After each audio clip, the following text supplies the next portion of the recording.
Hey guys, it is Ben, aka the Fusebox. It is once again that time for Fusebox Engaged. And yeah, that was my newest intro created by our dear friend 90s Router. So yeah, I am pretty stoked about that. But yeah, tonight I'm going to be talking to a creator that I have heard about that is infamous. He's been he's been lurking around. People have been promoting his book, and I'm like, I gotta meet this guy. Who is this? Well, he is here tonight, ladies and gentlemen. Please welcome Arvid of Band of the Crow. What's up? What is going on, man? I am great. Thanks for having me on. Absolutely. Yeah, man. It is rare that I see a fantasy book that kind of makes my eyes pop because I'm very snobby about fantasy. Yeah, me too. So before we get into all that, let me ask, when it comes to comics, was this your first passion, or were you pursuing something else beforehand? Or is this just kind of a side thing? What's the deal? Yeah, I was kicked out of a band in college. Actually, that's how my comic book writing, career, for lack of a better word. Oh, started. Jesus. Yeah, it was kind of traumatic. I still haven't gotten over it. Yeah, so that's what happened to me. Oh, God. Well, I just failed in my film career. That's all. Okay, there you go. That's another thing that happened. Also, I was looking into film also. I did a few internships. I worked on a trauma movie, Citizen Avenger, or what is it? Toxic Avenger Part 4, Citizen Toxie. Oh God. Yeah, that was intense. It was all shot in Poughkeepsie, New York, and a rat-infested warehouse. We were all sleeping. At any rate, I realized, wow, film is hard. I saw a lot of people really suffering and really struggling, and I just thought, wow, this does not look like it's for me. So yeah, comics were just low budget way, frankly, to kind of tell a high budget story. Exactly. Yeah. Because that was the thing for me, was I was working on sets and stuff, and I did a little bit of acting. Oh, really? Cool. And I wrote a couple of short films that I managed to get one of them out there. It's on YouTube. It's embarrassing as hell. But yeah, afterwards it was I kept wanting to tell really big bombastic stories, right. And I just kept hitting the wall of well, we're going to need a lot of money. Right. And so after a while, I was just having trouble organizing stuff. So I was like, you know what? I'm going to put that on the back burner. And then I heard about the boom in indie comics. Mm-hmm. And so I decided, well, I've got some major high budget ideas that I want to get out there. And so that's how I got into the space. Nice. When was this? Oh, God, that was 2018-ish. Okay. Yeah. I got in 1999-ish. So many moons ago. Oh, good Lord. I know. I've been at it for a while. In my film career, one of the coolest things that we worked on was this documentary I was working for Celluloid Construction Company. It was this little production house in New York City. But they edited this.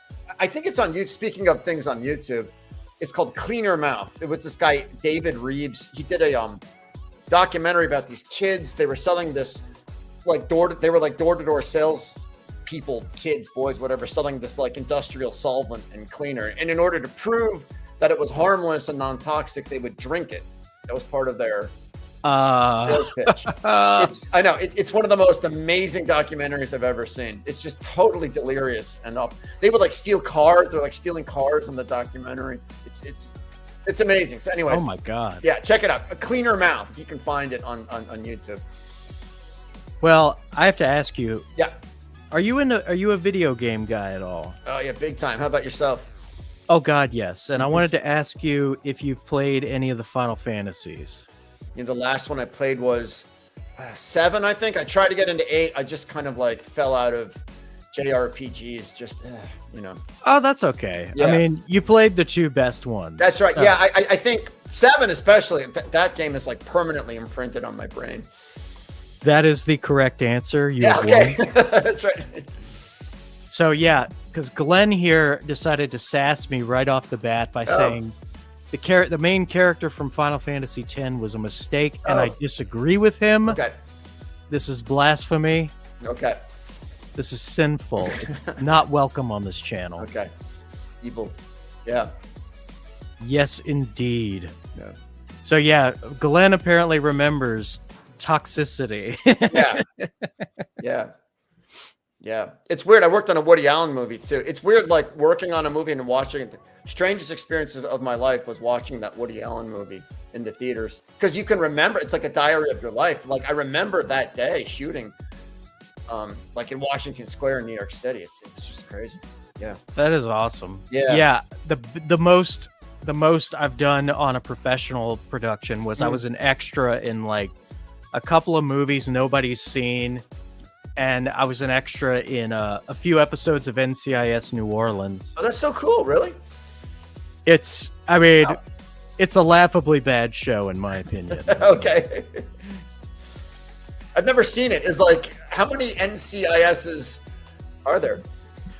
I don't even know. I just know that I saw like a couple of clips from the New Orleans one, and I laughed my ass off at parts you're not supposed to laugh at. So. Okay, it's not a good sign, right?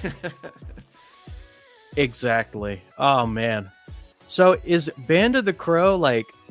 So you've been in this since 1999. So Yeah. is this like what number are we on here in terms of like comics you've produced? I've written many comics. There's some.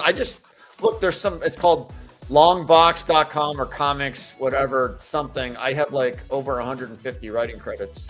Holy shit. My name. I know. But no one was more surprised than me. I kind of looked it all up. It's kind of like, wow. Yeah. That is awesome, man. Yeah. Is this your first time crowdfunding one? Yes, it is. Yes, it is. Okay. Mm-hmm. Well, I mean, hell, you've got the chops. So I have the resume at the very least. I've been reading a lot of books from, I think, first time writers, and I'm noticing a lot of mistakes here and there that kind of slip by. And so that's why I want to get yours, because I have a feeling you've been through it.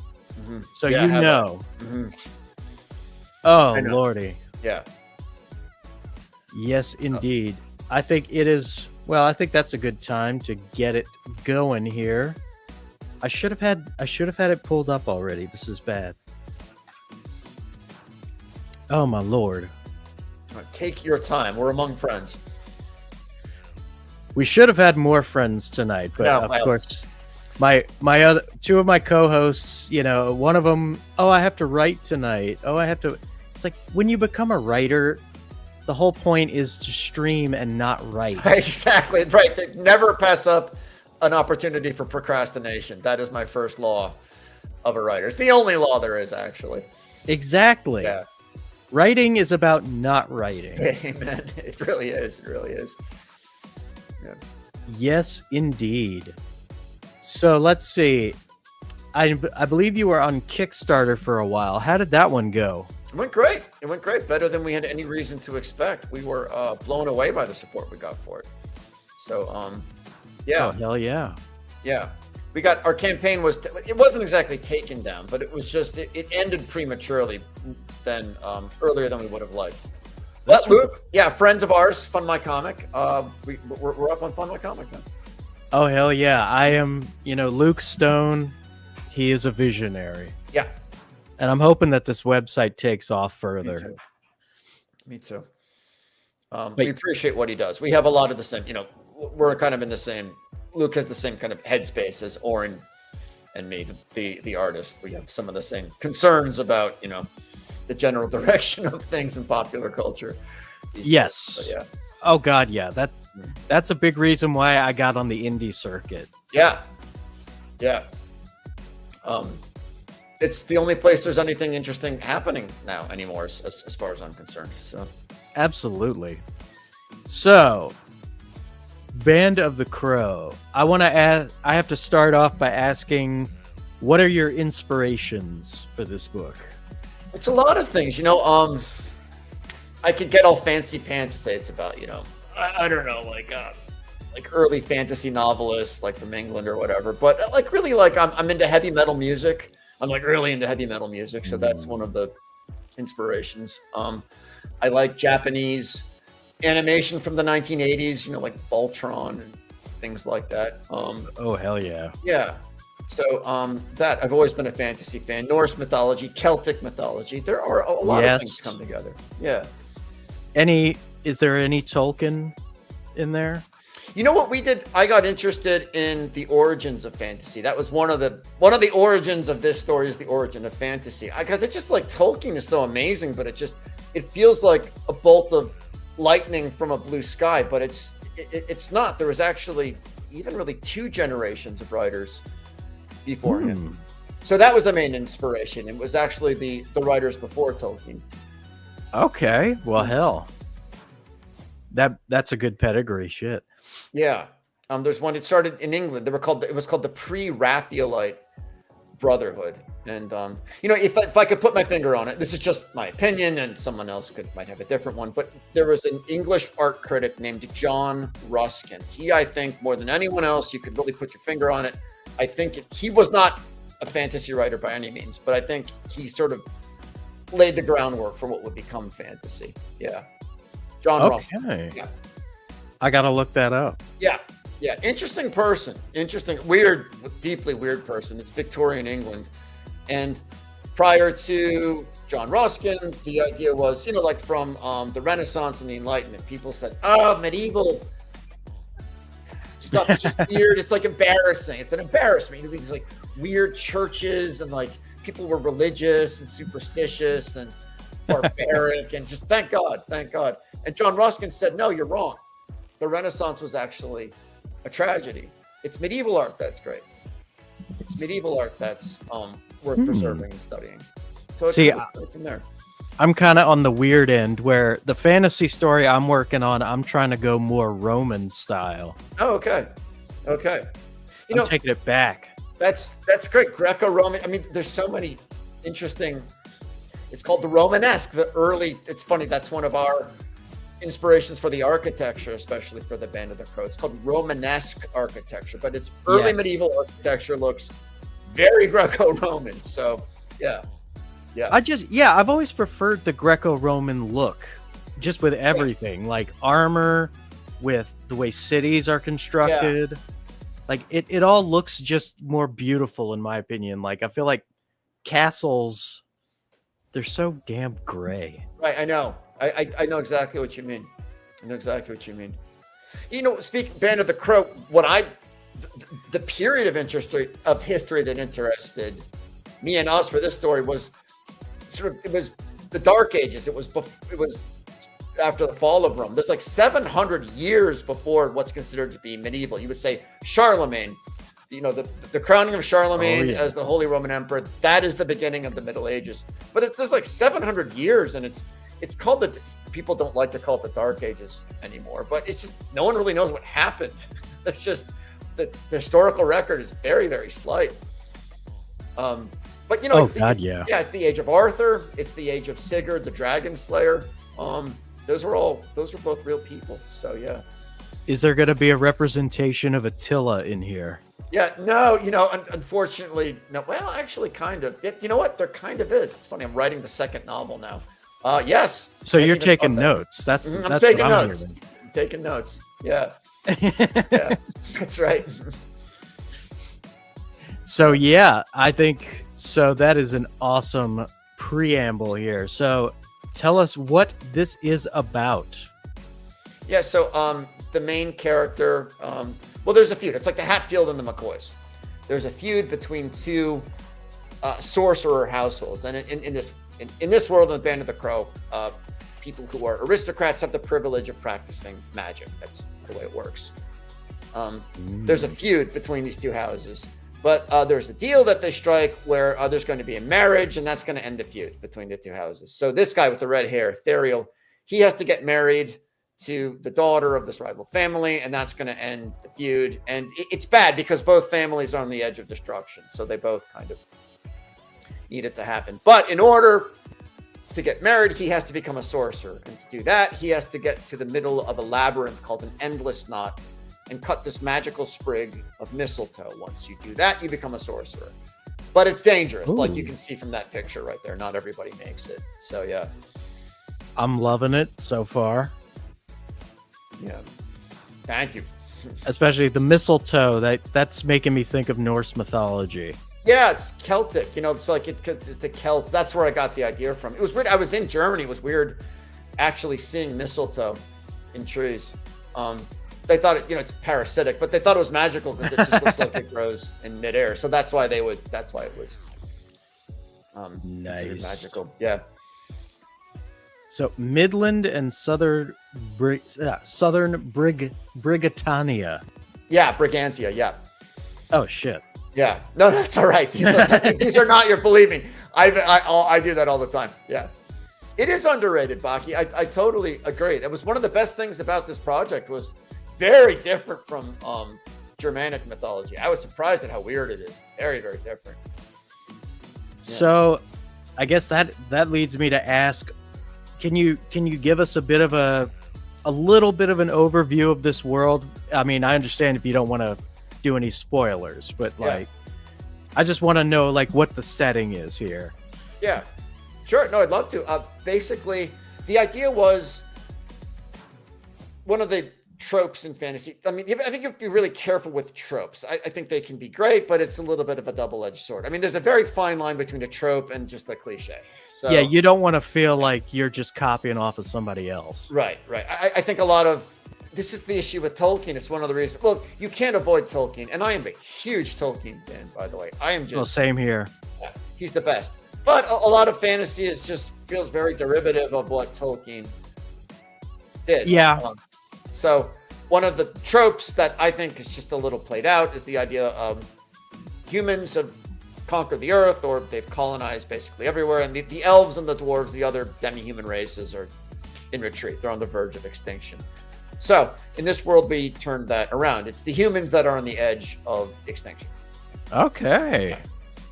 They only exist on this island off the eastern edge of this vast continent, which is buried under ice and snow. Frost giants have conquered the world. Oh shit. Yeah. Oh man, that's got my fantasy boner going. Yeah.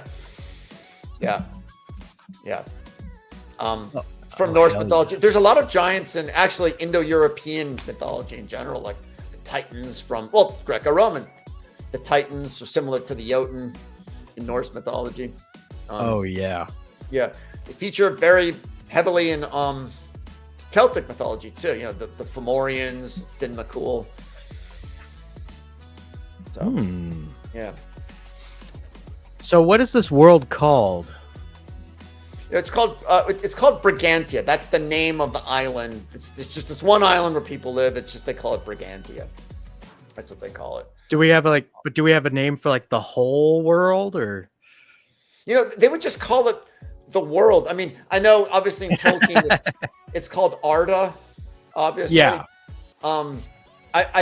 It's funny. I have a word buried somewhere in the glossary of the language, but they would just call it the world or the earth. I mean, I think Arda literally means earth. I think it's even cognate. So, they would call the portion of the world that they know the known world, but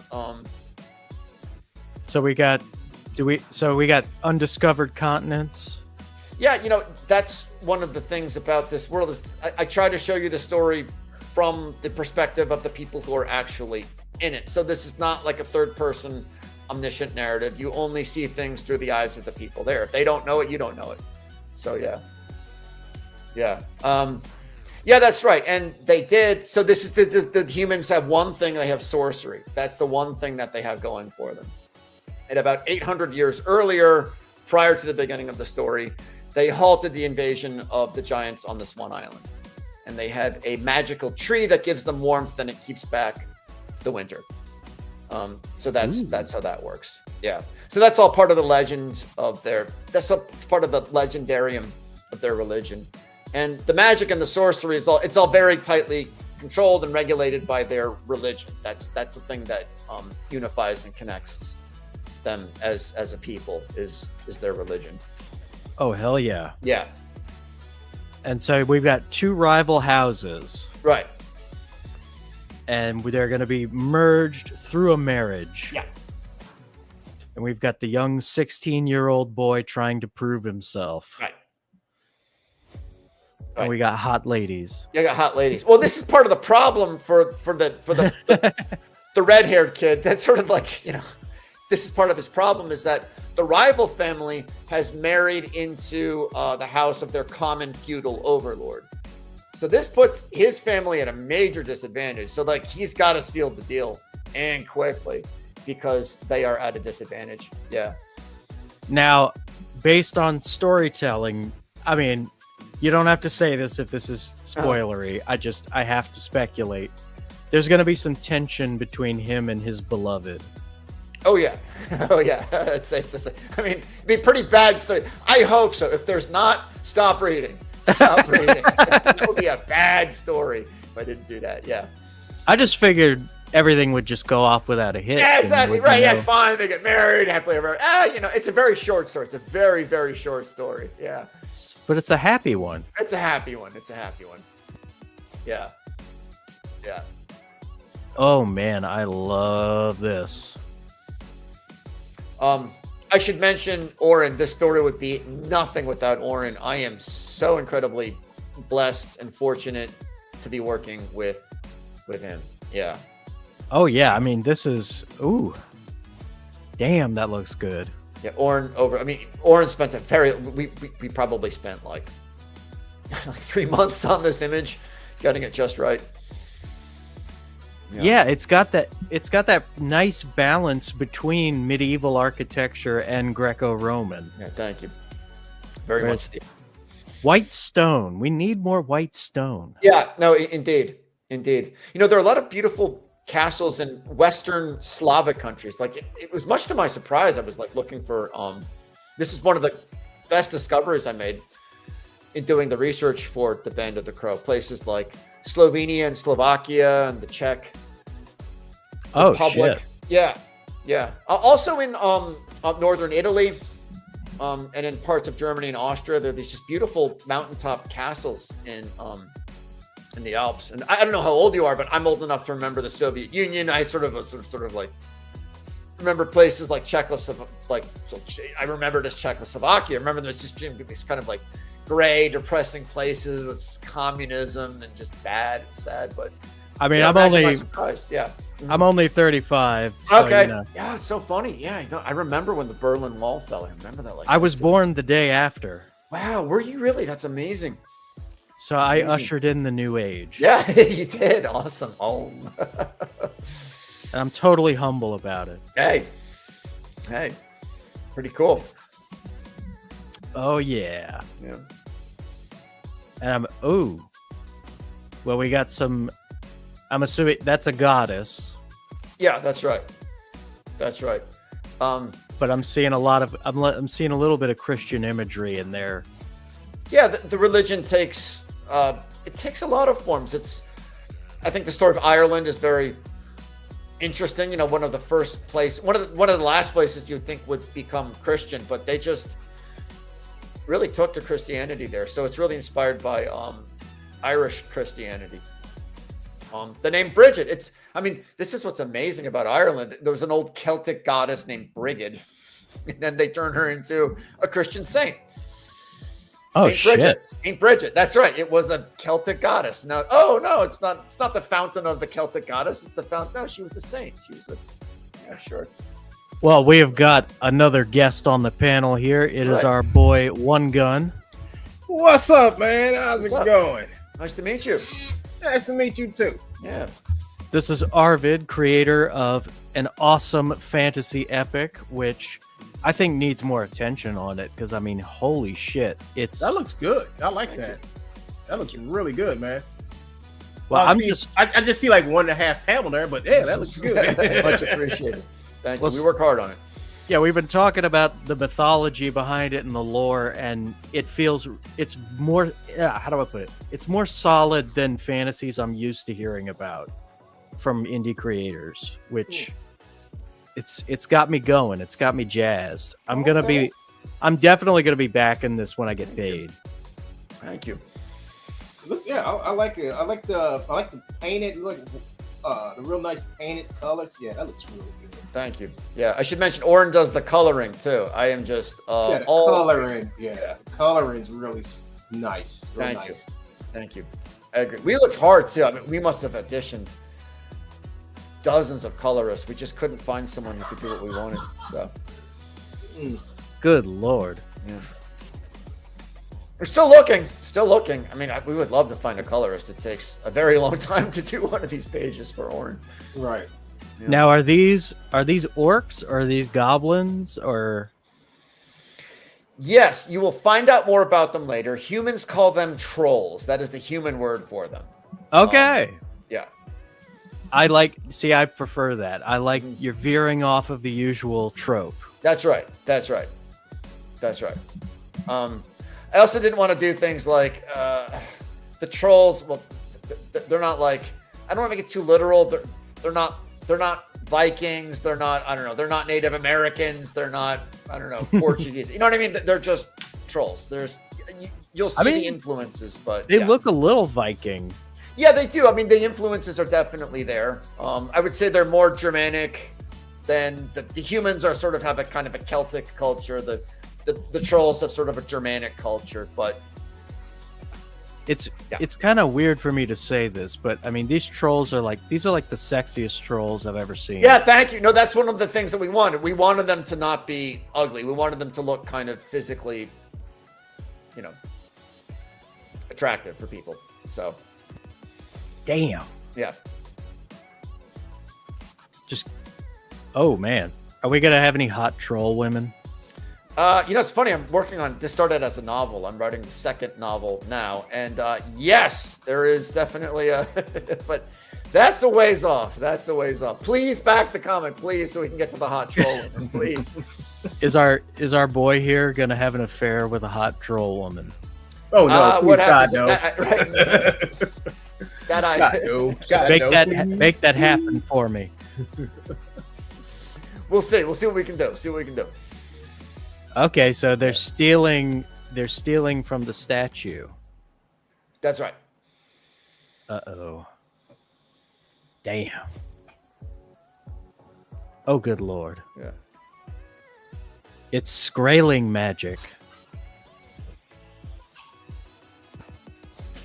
Whoa.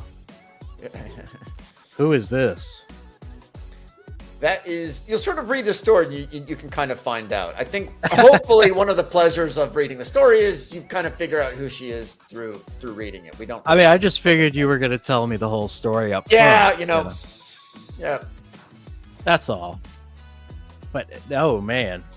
See, that's the thing. I'm working on a fantasy story myself, but I'm similar to you. I'm trying to veer away from a lot of the usual tropes in that I'm leaning heavier on the Greco-Roman aspect of things.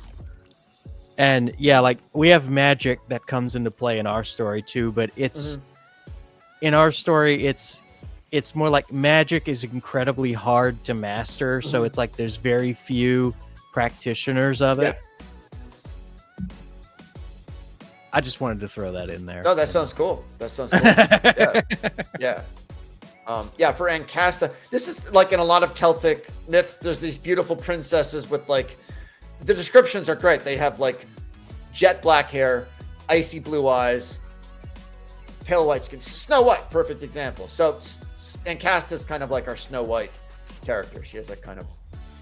Oh, cool. Is she gonna Is she gonna be like? Is the evil queen gonna be hotter, but somehow she's the fairest of them all? We'll see. And then it ends in a nice, happy communist party. That's right. Yeah, that's exactly right. It's all Marxism and socialism. Yeah, they all end up in a Marxist paradise. It's I figured that capitalism was the real bad guy. Isn't it always though? Isn't it always? Yeah, and people love being preached about that too. So that's very much what this is. Oh hell yes. So yeah, how did the so how much did you end up clearing on the 2024 campaign? 2024 campaign was what was it? it was a massive loss leader for us. I mean, that's another thing I should say about these campaigns is we are doing things a little differently. Our biggest interest now is getting readers and getting people interested in the story. So please back it now. Our margins are not great on this. The 2024 campaign was a huge loss leader for us. Anyone who backed it, congratulations. We lost money off every single book that we shipped, but it was okay. We just want to get the word out about this. I think that's more common. Like, I think that's the most common thing that happens. Yeah. Like, there's very few people that make profit, but it's about just following your passion. Right. And I mean, everything you've told me so far, I'm sold. Thank you. Look, yeah, I like your stuff, dude. And El Schnook is a big fan. El Schnook is a big fan. She'd better be. Hi, Schnook. I know her. I know that woman. I know that person. I had a feeling because she had never been on the channel before. Yes, I am acquainted. So yeah, we have unlocked. Ooh, oh yeah, Smith's-Own binding. Yeah. You have a dwarven smith. That's right. That's right. I can show you what that means. Here's one of the books right here. So this is it. They got the kind of spot gloss. You can see that. Hang on. Let me do the thingy. Hang on. Yeah. So do you see how it comes? It's folded into like little packets. There's like little mini. Yeah. Okay. That's a thick book. Yeah. That's a thick book. Flip it open so we can like see some of the interiors. Sure. I should mention these. Yeah, wow. That looks really nice. Oh, you got a dust jacket and everything. Yeah. That's a pretty book. That's a pretty book, man. We found a great printer. And that's where's the campaign, man? Where's the link for the campaign? I've got it. I've got it. Thank you. And I've also got it pinned in the chat, but I will drop it again. Drop it again, dude. Drop it. I will drop it like it's hot. Thank you. Anyway, Smith's-Own bindings. That's what that means. These are called signatures, those little booklets. And if you look here, this is a little hyper technical. So you're going through Fund My Comic and not Indiegogo. We had a Kickstarter campaign. Campaign got closed down earlier than we would have liked. We know Luke. We're kind of fans of Luke. We're kind of on the same headspace. So this is on Fund My Comics, everyone. Go to Fund My Comics. Click the link. How many days? How many days are you into this campaign? God, we started in like last June. I think. Last June. Yeah. And I mean, how much time do people have to get to your campaign? Yeah, we'll probably keep it up until like probably at least through September. We'll probably shut it down in October. Okay, folks, you hear that? You have until September to get this awesome book. This book is beautiful, dude. From the dust jacket all the way through the interiors. Get this book. Get it. Thank you. No, I agree in spades. Like I'll be shouting it out on future streams also, just so we can. Because this book needs more attention. Damn it. Yeah, we need to get more eyes on this book. I mean, it looks better than some other stuff I've seen thus far. You know, the vast majority of the stuff I've seen. The book. I agree. This book is very polished. That's how it comes in that box and everything. That's right.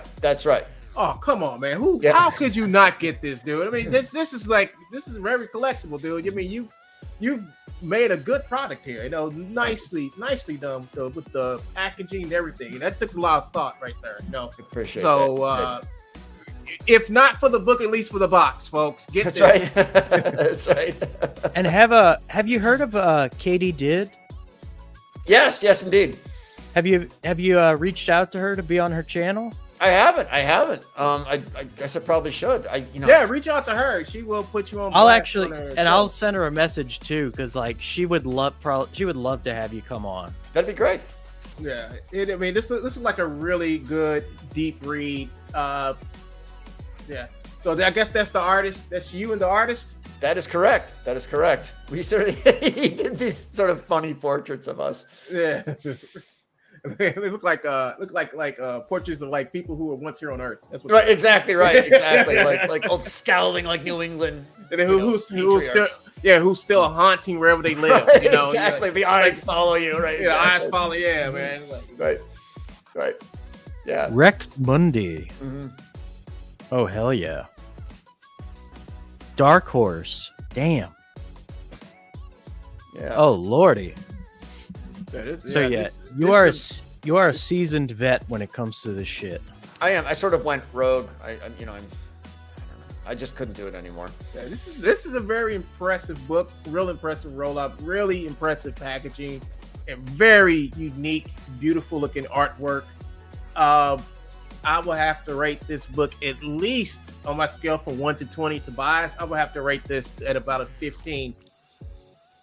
Hell yeah. Thank you. You know, that's pretty high, dude. I appreciate it. Thank you. Good lord. So let's see what we got on the rewards area. Only $15. Yeah. Wait a minute. You're giving away that book for $15? $15. I get the box too, don't I? Get the box, everything. $15. That's right. Oh, Jesus. Oh, dude. Okay, I'll give you a 20 now. Okay. We'll take it. Like I said, we want to really reward early backers. I don't really know. Orrin and I, we're not great at being online. We're just not. It's not where our talents lie. That's probably a good thing. I know. That's right. That's right. Yeah. But we really want to reward early backers. So, don't wait for the sale. This is the sale. Prices are definitely going up once this campaign is concluded. I think it's worth a try. For $15, you get that nice looking, beautifully well designed book with the nice, beautiful looking dust cover, beautiful art to go with it, and you get that wonderful box which will look good on your freaking bookcase. That's right. And I mean, the book and map combo is like. Whoa. Map. It got a map? You got a map. It's got a map. Oh, hell no. Dude, this dude put a map in there? Mm-hmm. Only seven backers can claim this. So yeah, we have. I'm jumping on that. It was a bigger hit than we expected. So we only have a few of the maps left from the Kickstarter campaign. So. And we will. We're definitely going to reprint them, but they will be more expensive. So you guys want to hop on this stuff before the sale? You want to get the first printing. You heard him say it's going to be a second printing. So the first printings are going to be where the money is. You don't want to wait for the second printing. You want to get that first printing. That's right. And we do nice. We do the maps are nice. I custom stamped the back of all the maps, so they have like a little band of the crow. Yeah, he's gonna custom sign them and everything. Hop on this book, folks. While it's $15, I guarantee you, the price is gonna go up. I mean, you could have charged double what you're charging now, and it would have been a good deal. And we will. Prices are going up, so. So you're gonna you got cards, trading cards, or stickers, or anything that goes with this sale, or. We're taking it slow. I think stickers will be our next thing for book 2 when book 2 comes out. Orrin did some amazing, beautiful, stupendous trading cards that we could not find a printer to get the cards done. It broke my heart. We had some really cool trading cards, but I found a trading card company. They're pretty reasonable. Really? I'm gonna check and see. Because I ran across them. I don't know if I still have their information still, but I'm going to see on my computer if I still got my contact with them, because I was looking at doing trading cards with my campaign when I do it. But if I come across the information, I will send it straight to you. I mean, it's pretty decent for what they're asking for. They do the packaging, the specialty cards and stuff like that. So you can order like a pack of cards. I want a foil card in random packs. Okay. Right, I would appreciate that. We could not. It just got so late in the campaign. I just had to bail on it. It kills me. Yeah. I mean, I understand. I coming from my own experience with this. It's like I like to keep it simple too. Yeah. Oh, you got when you start animated trailer. Play that shit, man. Oh God. Hang on. I just saw that. It says animated. Yeah, that's right. One Gun here is an animator. So. Yeah. Oh, okay. Yes, I am. Awesome. I would give you a card, but we are on the internet. Okay, no, I'd love to see it. I'd love to see it.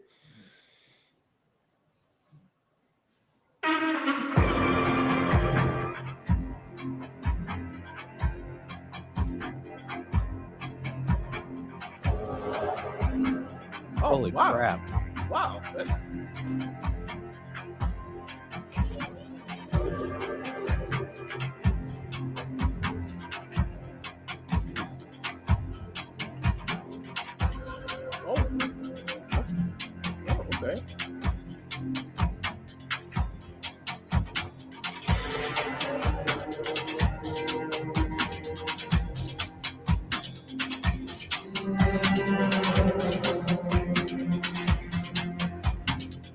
Oh, that's pretty good.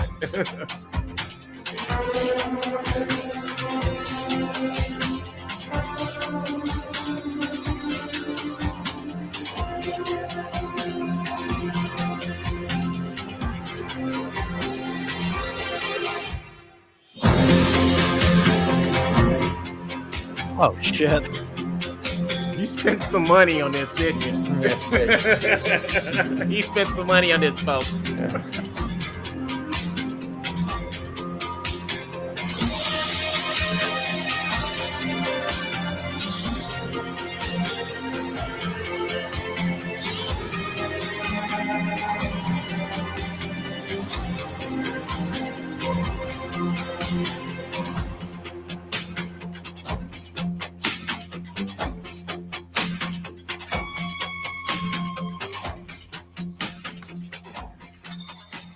Dude, you need to like fund for a fucking animation, dude. I don't know who made that for you, but damn, that's pretty damn good. I appreciate that. Wonderful. So when are we getting the Netflix series? Yeah. Netflix deal. Man, I am ready when you are.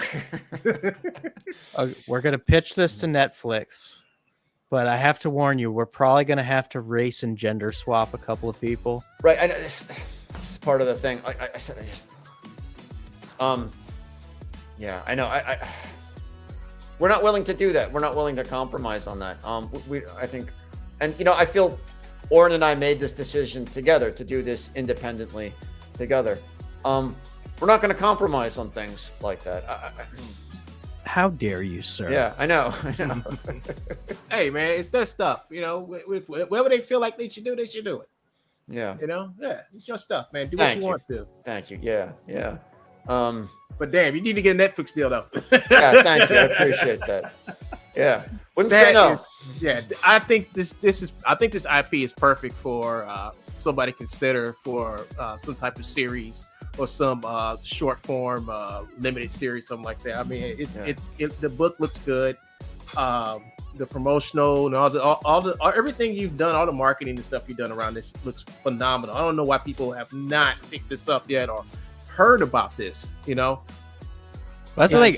I had heard about it through the grapevine. Like I know on Katie Did's channel, they did talk about this. Like some folks were recommending it, and so that was why when I first saw it, I was like, okay, I got to get this guy on my channel. It's I don't know what to say, man. It's good. I mean, it looks very appealing. I mean, from the artwork to everything, the way you got this package, it's great. I think it needs to be out there more. I think your stuff definitely needs to be out there more. Thank you. Little by bit every day, slowly but surely. Thanks for having me on. You are definitely contributing to that. So, thank you, both of you guys. Much appreciated. Oh, hell yeah. This is his show. I'm just here to just go, okay. This is nice. This is nice, dude. I mean, wow.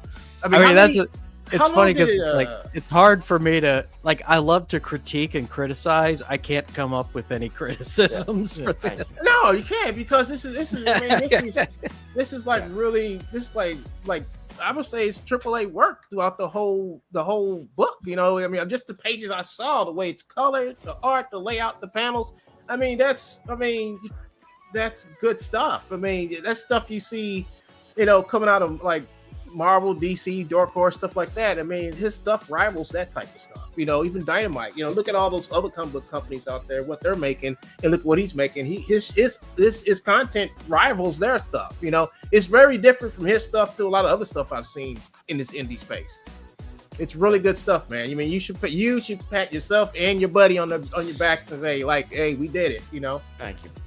Thank you. You have excellent taste, by the way. I should say. Oh yeah. Right back at you. Yeah. No, thank you. Oren and I work very hard. Again, it's all thanks to Oren. I can be totally humble and brag about it. Where is Oren? Oren needs to be on here to get some of this too. I know, indeed. It's funny. He probably hates social media even more than I do. Oh God. He's great. He lives in Malaysia. Oh, okay. He's literally on the, this is my joke. I could drill through the earth and I would go right through the center and come up right next to the mulberry tree in his backyard. Yeah, we are literally 12 time zones apart. Damn. Yeah. Hey, tell him I say he does great work. I mean, y'all I will. I hope y'all stay as a team, for a long time, and I hope you guys are prosperous with this endeavor, Thank you. Because this is good work and it should be appreciated. Thank you. Get the book. It's $15, folks. You can't go wrong. Get it, and you get that cool ass looking box with it. Yeah. Oh God, yeah. And I mean, and again, I'm big on mythology. Mm-hmm. That is my bread and butter. And so the fact that you've drawn from mythologies that I think are kind of underutilized. Yeah. Is especially because I'm really tired of fantasy that draws strictly on just medieval. Yes. And kind of basic bitch fantasy is what I'd call it. Yeah, I know what you mean. I know exactly what you mean. It's predictable. It's boring. Yeah, tropes. It's just So are there elves in this, or is there a replacement for them? There are actually. You will see them. You do see the elves, but they're a little different from how you might experience elves. They're different, but yeah, you will see elves. Are there dwarves? No, kind of. This is what I mean. The trolls kind of are the dwarves. If you read the Norse mythology, there's not really a clear distinction between there are elves, there are dwarves, there are dark elves. It's not really clear that there's not a clear difference between all those things necessarily.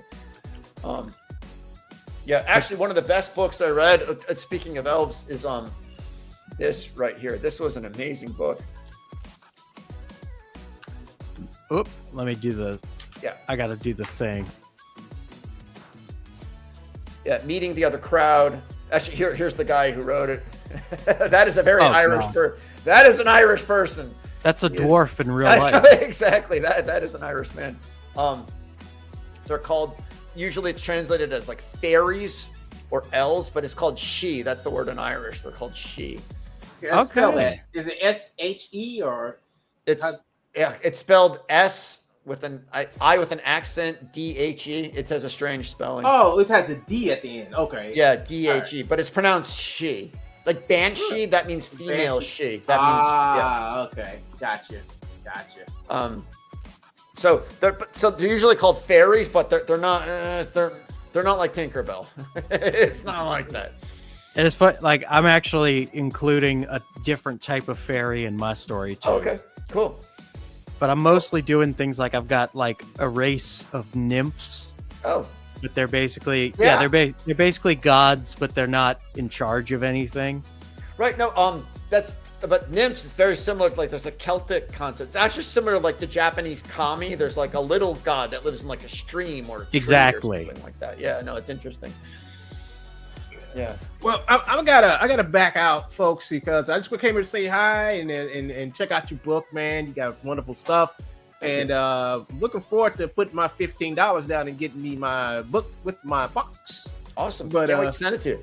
Yeah, man, I'm going to definitely look into that. But thanks for letting me on, Fuse. Nice to meet you, Arvid. And tell the guy who drew that book, he does great art, man. Y'all two a great team. Stick together. Thank you. Thanks, Owen. Hell yeah. Peace out, folks. Peace. And Roy, Jin, there are no hobbits in this. There are, that is sadly, I can confirm there are in fact no No hobbits. Yeah. Although there No are halfling halflings. equivalent. Actually, there are halflings. Okay. There are halflings. Yeah. But again, it's different. Like you'll see. Like that's the term for a half troll, half human is called a halfling, and it's like not a compliment. Oh. Yeah. Oh, damn. But they are literally. So there is an opening for the hot troll to have an affair. Yes, humans and trolls can produce fertile offspring. Yeah. So that character right there, that's Scarl. He's half human, half troll. Nice. See, that's what we need. We need more fantasy porn. Right. Indeed. Indeed. There's just not enough. Just let it go. Yeah. Lord Almighty. So yeah, and I had asked you are a big fan of Final Fantasy VII. Big fan. I love Final Fantasy VII, and I loved it. And I think what drew me to it was one of those stories that breaks away from your traditional fantasy. Yeah, totally. Where it's like, okay, now we're in sort of a modern setting, but we've still got magic. We've got summoning creatures, but it's all connected in a different way than what you're used to. And I like that. I like 8 because I loved the political intrigue of 8. Yeah. Yeah. Even though the love story I think is supposed to be front and center for that, but I just loved the world and the dynamics of 8. Yeah. Boy, yeah, those I remember, man. I remember when Dragon Quest, the first one, came out before anyone even knew who Akira Toriyama was. I'm old school. Oh, I know Akira Toriyama. Yeah. I know Dragon Ball. Yeah. Hopefully, Cynic will watch this on replay and will be seething with rage that I brought up Dragon Ball. Is that a sore topic? Cynic was supposed to come on tonight, but he sat it out because he had to write. Okay. But basically, he claims he doesn't hate it, but he does not like Dragon Ball. And I love bringing up Dragon Ball just to piss him off. What is what are his objections? Oh, I think he thinks it's overrated, and he thinks that the fanboys like myself, we gush over it too much. Okay. Because really, Dragon Ball, it's all about power scaling for the fans, and we love talking about the theories. But I just really loved, I felt like in terms of fantasy races, I thought the Saiyans were the coolest thing on Earth. No, they're great. I think it's great. It borrows a lot from American superhero comics, but they have a very Japanese twist on it. It's like, like whatever, Superman's race, the Kryptonians or something like that. Yeah. Yeah. Except I think the Kryptonians are lame compared to the Saiyans. But that's I agree. It's beautiful. Again, talk about taking a trope and turning it and making it totally fresh and new and different. I think it's awesome. Yeah, it's a superhero story for all intents and purposes. I do know that Vegeta went Super Saiyan 3 in Dragon Ball Daima. Wow. Even though Dragon Ball Daima was not... I thought Dragon Ball Daima was the weakest series they've produced so far. Okay. Yeah, it's so funny. It was just like a little after my time. I was just leaving high school when Dragon Ball was getting big. My big series was one called Macross. I don't know if you're familiar. It was called Robotech in the United States. But, I don't think I've heard of that one. Yeah, it's almost forget. It's so sad. It's it's just like, that's my Dragon Ball. Like I'm a total Macross. But so yeah. Oh man. Now, did you ever play 9? Final Fantasy 9? No, it's funny. By that time, I was in college. I just didn't have access to a game console, so it's sad. I just kind of checked out after that. Final Fantasy 9 was kind of, it was sort of a return to form of original fantasy, but at the same time, it's more based in a Renaissance period than the medieval period. Wow. All right. So it's very Shakespearean. Is it? Okay. It's funny. I didn't get I should play it. There's no reason. I mean, it's funny. I just got a PlayStation 5. I hadn't had a console since like the PlayStation 2. I should check it out. Oh man. Good Lord. I would insult that, but at the same time, it's like, well, you probably had a life. So, yeah, well, yeah, yeah. I didn't really whatever have qualify. Yeah, whatever qualifies. Whatever qualifies But as such. Yeah. in terms of like my favorite method for storytelling in a Final Fantasy was 10. Okay. Because Is that the one I should? 10, if I could play one post 7, would you say 10 would be the one to play? yeah, because I mean, Okay. unless you've if you've played all of 8, I would go to 10 next. Okay. Just because 10, yeah, that was like PlayStation 2, Okay. right when it came out. And the storytelling in that game was really good. It was the most cinematic a Final Fantasy had been. And really, like, the mythology of 10 is unique because it's more rooted in Japanese mythology. Oh, okay. Cool. But it's also kind of like an odd, it's basically the story takes place 1,000 years after human technological cities have fallen. Oh, wow. And so we're kind of going through it's like civilization kind of had to rebuild. Mhm. And then, the world is basically under the thumb of this oppressive religion Okay. that tells people you're forbidden from technological progress. Oh, okay. Kind of like Shadow and Claw. I don't know if you're familiar with that series. I would say vaguely. Okay. Yes, indeed. I did not. You see, I never heard of Robotech. Oh, the best. So good. I still think it's one of the best things that's ever been put on TV, like ever. Not just cartoons, not just in Japan. It's one of the best things ever, in my opinion. Did you get into anime much? Oh yeah. Oh my God. Huge. I remember. I mean, again, growing up in the 1980s, I started noticing all my favorite cartoons. They had weird eyes and the lips weren't moving and and I was like, what's going on here? And that's from Japan. I was like, Japan? Where is that in South America? I didn't even know at the time. And we have got another guest, another buddy of the channel. It is Jesker James. What's good? Jesker, nice to meet you. You too. Yeah. This is Arvid. He is an experienced comic book veteran and creator of this incredibly badass fantasy, Band of the Crow, which has blown it's knocked my socks off. Yeah, man, it looks good. Yeah, I was watching the stream earlier. Okay. So yeah. I don't need to recap all of it. No. But no, it's impressive. Thank you. Yeah, definitely people should go support it for sure. Thank you. Now, Jesker, what is your favorite Final Fantasy?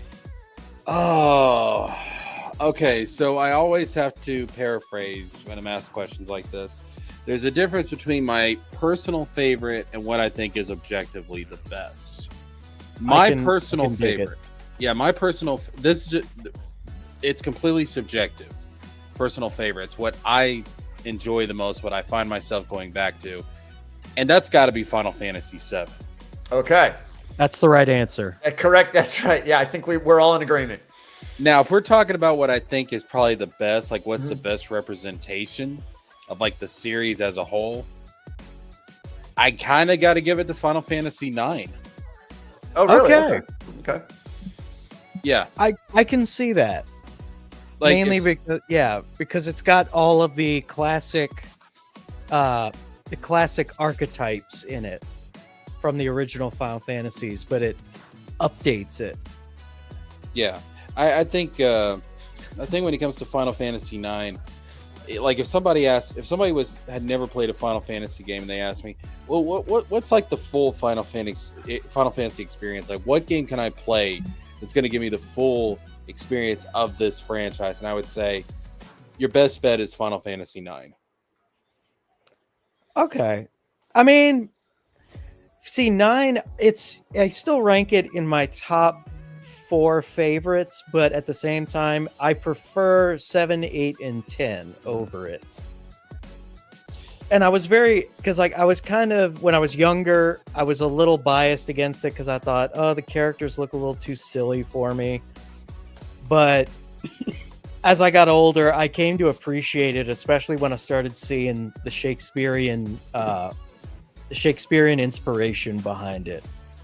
Yeah, I would also say like Final Fantasy X is probably the easiest to get into.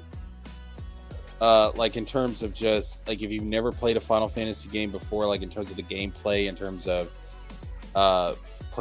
being able to really pick it up and kind of just learn as you go, without there being like this point where it's like, oh my gosh, I have to grind. Like, oh, this is too difficult. 10 is a really good starter Final Fantasy. Okay. But that's what Fusebox is saying, yeah. But in terms of just, like what's going to give you that full Final Fantasy experience, it's probably 9. And again, 7's my personal favorite. Mm-hmm. Now, yeah, when it comes to my overall video games, see, I do what you did, where I separate out my personal favorite from what I think is objectively the best, and I go by writing. And I'm not just limiting it to Final Fantasy. I'm talking about all video games. My personal favorite video game is 7, but if I have to go objective on what I think is the best written video game, I'm going to say Red Dead Redemption 2. Okay. I can see that argument. Yeah. Red Dead Redemption 2 is like a full-on movie that you're in, and the emotions it takes you through, and just how gritty and how real it is at certain points. Like, holy shit. I would say, so my personal favorite video game of all time, just what I consistently go back to, is Kingdom Hearts 2 Final Mix. Like that. I'm going to have to deduct points from you for that one, but okay. Oh, no. Because Kingdom Hearts is really what got me into Final Fantasy. Like I had played Final Fantasy before, but I was a kid at the time, and I was like, oh, this turn-based thing is kind of, I don't know about this. But then I got into Kingdom Hearts, and of course there's Final Fantasy cameos in Kingdom Hearts, and that kind of got me, you know what, let me go back and revisit this series, and I fell in love with it. So I was so confused when Kingdom Hearts released, because I had played Final Fantasy first, and then I look in the PlayStation magazine and I see this thing. I'm like, wait, Mickey Mouse, and that's Cloud from Final Fantasy? What the shit is going on? Yeah. Like, I had no idea how to process it. You just have to think, they're not like the original versions of the characters from their games. They're alternate universe versions. They have their own history. They have their own different type of relationships. So it's literally the characters in name only, pretty much. I mainly just love the Hercules level, and I like the unique stuff they added for that game. Like, I love the stuff with Ansem and all that. Yeah. The Disney stuff, I'm always just like, I gotta just grit my teeth and get through it. Like, fuck it. Now, I will say, even though I said like most of the Final Fantasy characters are like the like an alternate universe version of the characters, like just forget everything you know about their history from Final Fantasy. They have their own stories in Kingdom Hearts, their own backstories and everything. There is one exception to that, and that's Auron. Because when you encounter Auron in Kingdom Hearts 2, there's some hints or some clues that it's actually the same Auron from Final Fantasy X. And after 10, like when he crossed over after 10, because Hades from Hercules summons Auron from the afterlife, and so it's kind of implied like there's a loose implication that Square has that all the afterlives are like connected across their series. So it's kind of implied that Hades like pulled Auron over from the far plane, pretty much.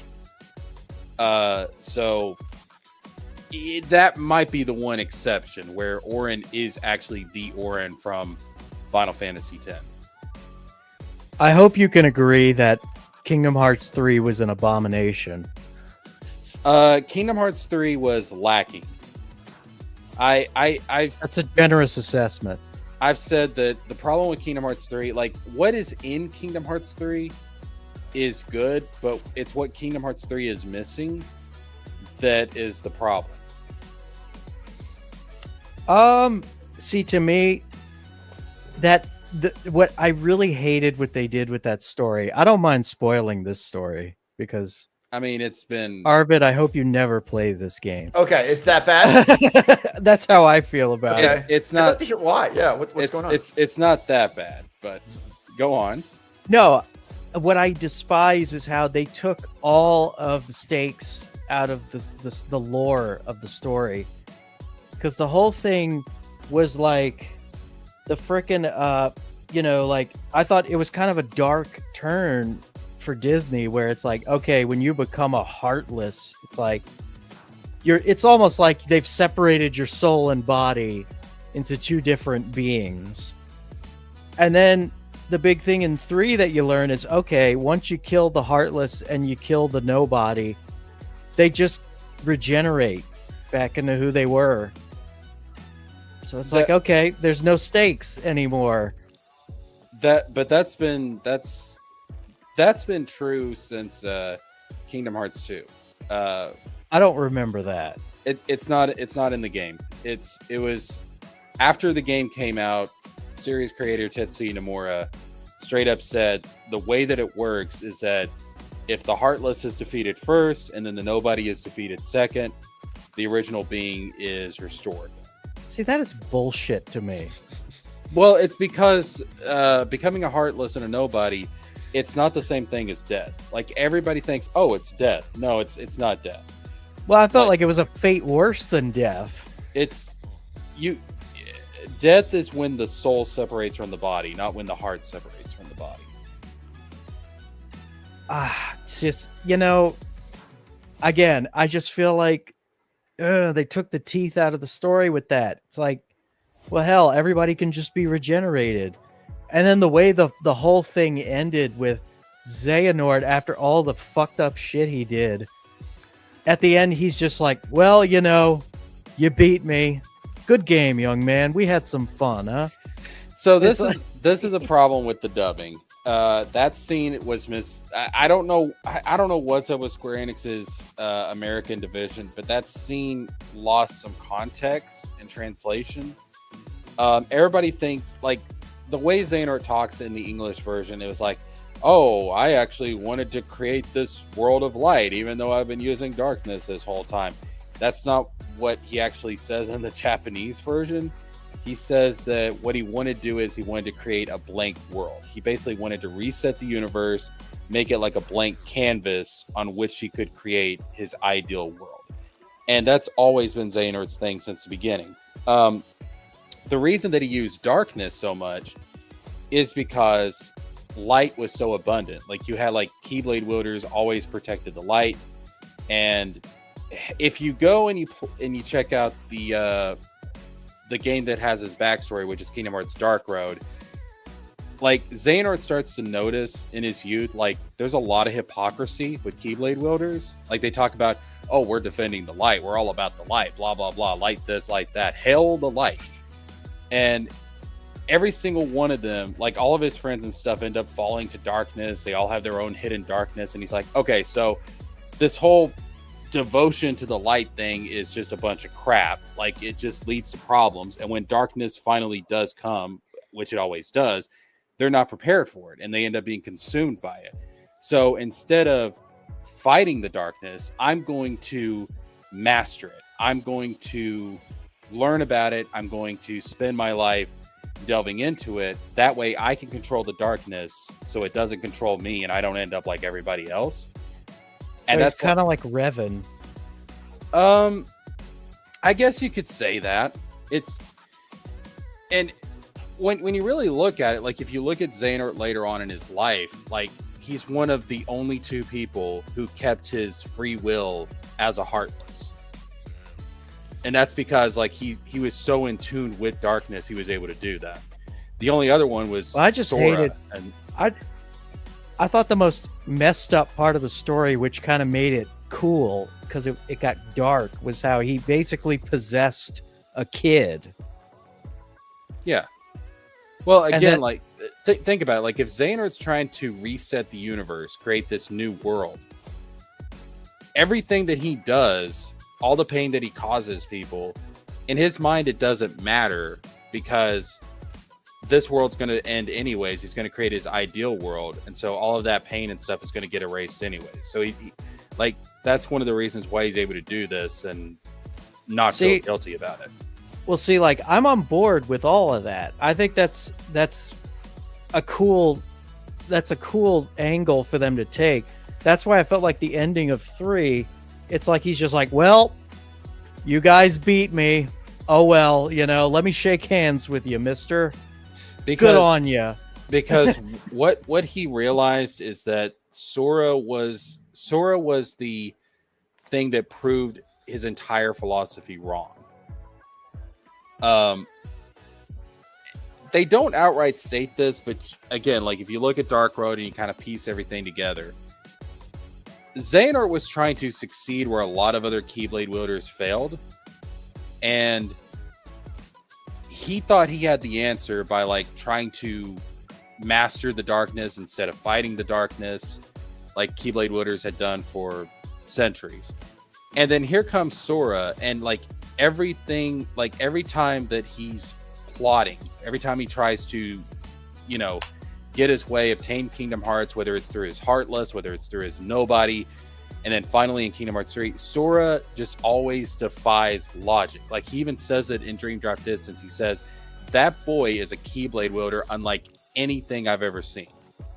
So in his mind, he's like, maybe I don't have the answer. Maybe this kid can figure it out. Well, he does have giant feet. And there's also this whole, again, like Dark Road explains a lot. There's this whole thing about a Child of Destiny prophecy. And Xehanort was basically raised to believe like he was this Child of Destiny. Arvid looks so lost right now. It's a lot. Sounds great. I mean, it's a Disney. Seriously, sign me up. It's a Disney game, but it's got lore that would make Tolkien blush. Like that's how much there's going on in this series. Well, that's how I felt about the Elder Scrolls lore. Elder Scrolls kind of took fantasy on a different angle. Arvid, are you familiar at all with Elder Scrolls? Yeah, I am. I'm just not a big fan of that series personally. So. Oh, really? Why? I compare it to Dark Souls. I just think that it's more interesting fantasy. I think a lot of it feels very exposition heavy to me. This is all just personal opinion, but I mean, I can see that.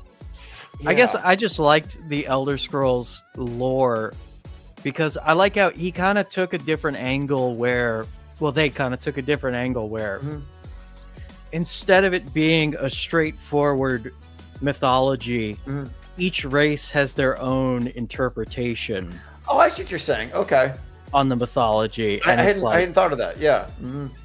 And it's like, and it's also, they kind of trip you up a little bit where it's like the lore books you get in there, they aren't 100% factual. Right. Each author has their own bias. Right. That kind of messes with the perspective. That's a good point. That's a great point. That's kind of interesting. It's kind of like real world religions where a lot of them have similar themes. Yeah. But they all have like different interpretations. Right.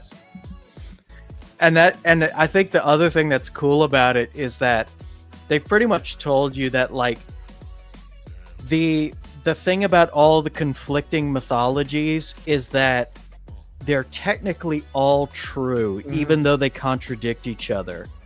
And the reason is because it's up to the player to decide what's true and what's false. Right. Which I think is really cool. Yeah. Wow. I'll have to revisit those games then. I mean, I'm not gonna bullshit. I did not play many of the early games. Okay. I just fell in love with Skyrim. Okay. Because I checked out at 4, I think. Oblivion, wasn't that it? Yeah. Okay. I know a lot of people love Oblivion, and I'm gonna play it someday. Okay. Didn't they update it? There's like an HD remake of it? Yeah. Okay. That's the thing. I got the HD remake. I just haven't touched it yet because I don't know why I'm nervous to. Okay. So let me ask you, since Final Fantasy is one of the topics for tonight's stream, let me ask you, where do you think Final Fantasy is going? Let's just say I'm not optimistic. Why? Like, what are your thoughts on the latest Final Fantasy? What was it? 16? Is that the latest? Yes. Yeah. Okay. What are your thoughts on that? Yeah. You know, I liked it, Mm-hmm. but I guess, gameplay wise, I was not super impressed with it. It felt very straightforward, very hack and slash. Okay. It felt like Devil May Cry. Yeah. It felt Really? like you could just plow through it very easily. Okay. And Final Fantasy was always famous for it's like you need strategy. Right. No. To Right. win. That's right. Right. That's how, like my sister-in-law, like that's how I explained it to her. She was like, so like, what's the appeal of like the turn-based stuff? And like, I was like, okay, so the thing is, you got to take your mindset out of like that action-oriented mindset. The whole appeal of the turn-based thing is the strategy. Like, you want to go into the battle, like kind of anticipating what's going to happen, preparing your characters, getting a setup going, like what kind of equipment you have, what kind of spells you have, all that good stuff. And half the battle is already won before you even go into the fight. And part of it is seeing how successful you were able to set up your characters going into that fight. Like, that's part of the satisfaction. It's like, okay, like this plan I came up with, this strategy I came up with, this worked out really, really well. So it's always been more of a strategic thing. Yeah. That's why, and look, I'm just going to keep it real with you. Final Fantasy 16, Final Fantasy 15, I don't like them. I really don't like them. Really? Yeah, I look at these games and I'm like, this is not Final Fantasy. Was 15 the first to switch from turn-based to like real-time combat? It was the first numbered mainline title, yes. Okay. I didn't, but the thing about 15 was like, I totally get your feelings on that, and like 15 is not one of my favorites, but I guess the thing about 15 was like, I like the potential it had, and I'm disappointed with what came out, because like it was originally introduced like almost 20 years before it actually came out. Well, not 20 years, more like 10. Okay, well, I mean, it felt like 20. It was announced. It was announced like it came like it was announced for the PlayStation 3. Yeah, as Versus 13, and that was like 2007, 2008, I think, is when it was announced. The ideas they had for Versus 13 were so much cooler than what ended up coming out. You might like Kingdom Hearts 4 then, because a lot of those ideas. Remember, Nomura was the one that came up with Versus 13. Yep. A lot of those ideas are being reincorporated into Kingdom Hearts 4.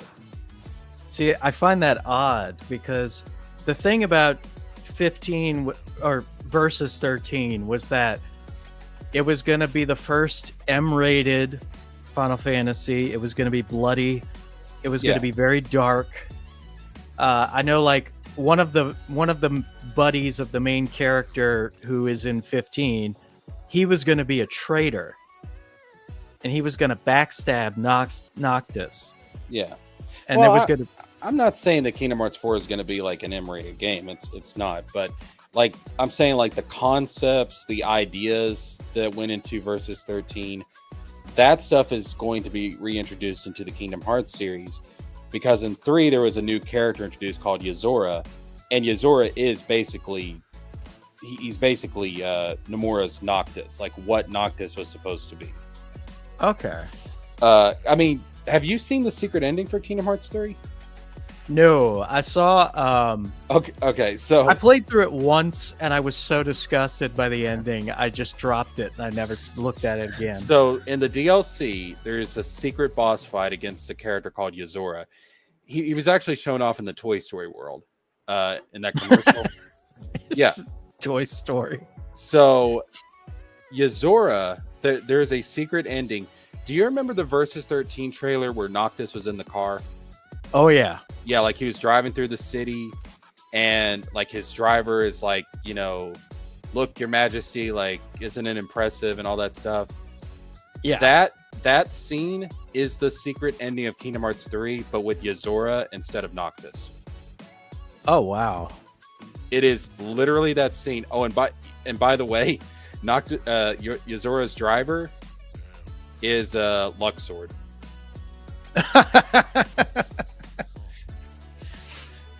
Yep.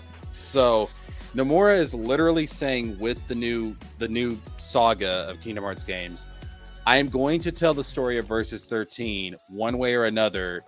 Y'all can kiss my ass. That's the right attitude. Yeah. Because, Versus 13 was very... Yeah, it looked like it was going to be dark. It was going to be heavy in drama. And then it's like when 15 rolled out, they took all of that out. I mean, I loved the movie they did before 15 came out. I thought that was really cool. And then 15 itself, the game felt rushed. It was. Especially like the story. It was like chopped up into pieces to where they introduced these characters for the Empire and they didn't build them up at all. Dude, it was the most... They literally just like, okay, here's your bad guy. Oh, he's dead. It's the most egregious example of DLC abuse I think I've ever seen in my life. To where the vast majority of the story is relegated to DLC. It's like, what the hell is going on? Like, this is not... Like, when it comes to an RPG, story is so essential, and DLC should be used to expand on that story, but it should never be necessary for the base story itself. And that was terrible. I mean, that was just... Yeah, I mean, honestly, I kind of rolled my eyes when they basically made Noctis into a blatant parallel to Jesus. And then and Arden was clearly supposed to be like the Antichrist. Yep. And then the DLC for him kind of throws a little Gnostic twist in there where, he's really a tragic figure and we're supposed to feel bad for him and all that. Which I did like Arden. Like the best, in my opinion, the best part of 15 is Arden. Yeah. Like every time he's on screen, I'm like, I like this guy. Like he's just like the center of attention every time he's on screen. I think Arden's like actually a really good villain. But my problem, man, is that the world, even though it's like this massive open world, I mean, like the size of it is actually pretty impressive when you think about it. But it's so empty. Exactly. Like there's nothing to do. It's just so empty. There's like 2 cities and then a bunch of truck stops. Yeah. And I'm just like, dog, like this is like, what do you want me to do? Just stand here and like rotate the camera and be like, ooh, it's like, I need more substance than that. Most definitely. That was, and I really hated how it's like you get your fun open world, but that only lasts for like 2 or 3 chapters.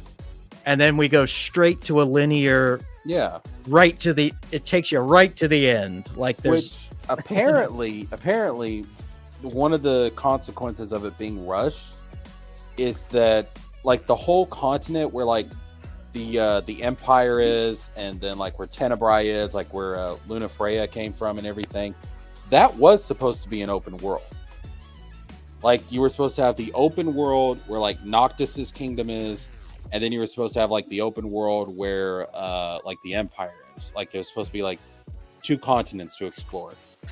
And the second one where the Empire is got cut because the game was rushed. Of course. So they ended up just being like, well, we're just going to have like all the important bits in here. And we're not going to have like any of the, open world that we had with the first half of the game. And it's like, it's kind of a system shock, to be honest with you. Oh God. Yeah. And it was just so unfulfilling. It was just like, when I play a game like that, again, like what we've been reiterating, which I think ties into Band of the Crow in a way, where it's that story matters. And when you introduce a bad guy, you got to flesh him out. But they introduced several bad guys that we saw once or twice in a couple of cutscenes, and then get to the heart of the Empire, and they've all been killed. It was wild, bro. like the actual Emperor, Emperor Aldercap. That's his name. The actual Emperor. You see him in the movie. You see him for a little bit at the beginning of the game. And then when you actually get to the heart of the Empire, when you actually get to the Imperial capital, he just drops out of nowhere and he's turned into this huge freaking monster. And they don't show how he was turned into a monster. I mean, I think you can assume that Arden probably did it to him. Like, I think you can assume that, but we never get a scene showing that. It's just you're in this, like, you know, secret military facility, and he just pops out of nowhere. You don't even know it's him at first. You kill it, and then, like, he says some line like, you know, I want the crystal, and then Noctis is like, oh, that was the Emperor. Moving on. It's like, what the fuck? Crazy. Gentlemen, I am sorry. I'm early to bed, late to rise kind of person. And absolutely. I apologize. Not in the slightest. I'm curious to see this game. I can't believe that. Sounds like 15 was very disjointed then. Oh, very God, disjointed. Yeah. What a shame. You know, if you look at because it started out as Versus 13, and then later on they made it Final Fantasy 15. Okay. And bro, it was in development hell for a long time. Okay. I think I think it's probably the biggest example of lost potential in video game history. It's too bad. It's like, you know, no one sets out to make a half-finished, rushed, bad, unsatisfying video game or movie or whatever. It's sad when it happens. Yeah. Yeah. Thanks for having me on, you two. This has been a real pleasure. Absolutely, man. And hey, look, if you ever want to come back to promote, or if you just want to hang out and chat, you're always welcome. That sounds great. Yeah, well, at least definitely when book 2 comes out. I mean, when it comes out, we'll definitely do this again. Hell yeah. And I will be sure to back once I get paid. Okay, sounds good. I might have a little special something coming your way too. So. Oh, hell yeah. Yeah. We'll be in touch. Absolutely. You have a good night, buddy. Thanks. Yeah, Jessica, nice meeting you. You too. Okay. You have a good one, man. Thanks. Yeah, thanks, Fusebox. Thanks, Hail Chat. See everyone later. All right. That's a good man. guy. Bro. So before I have the channel I do now, I had a channel before this, and I ended up abandoning it because it basically became a dead channel. But I forgot to save my contents, and I had like a Final Fantasy 15 rant video. That sucker got 50,000 views. And bro, I wish I would have. That thing's lost. I mean, I didn't save it. I've looked on my old computer to be like, is it somewhere on here? I can't find it.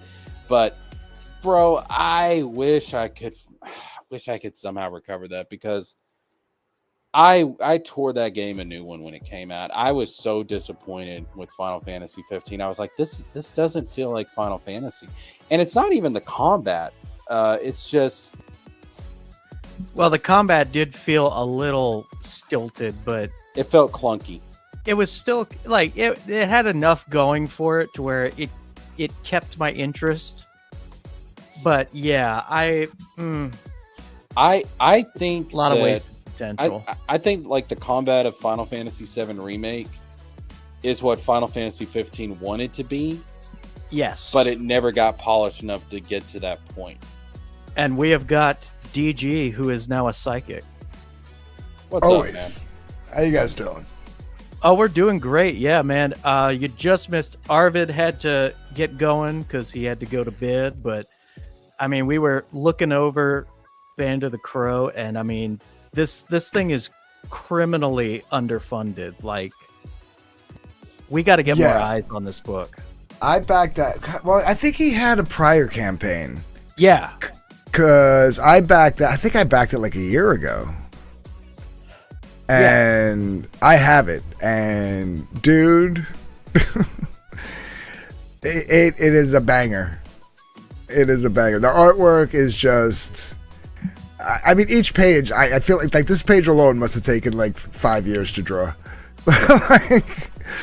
like if you zoomed in on that JPEG, like if you like saved it and zoomed in on that JPEG, like the detail, like in every little nook and crevice and everything is just insane. Yeah, this guy is not nearly getting enough attention for this book. Although at least the book is not getting enough attention, I should say. Screw Arvid. I'm kidding. That's why I'm gonna send him, like, whenever we're done streaming, I'm gonna send a message to Katie because she's gotta have him on. Cause like, damn. Like anybody that's doing promotions needs to have him on. Did I have him on? I think I did have him on back then, but I didn't realize what's he got, a Kickstarter going now, or Fund My Comic? Fund My Comic. I think he had an Indiegogo at one point. No, am I wrong? How did I get it?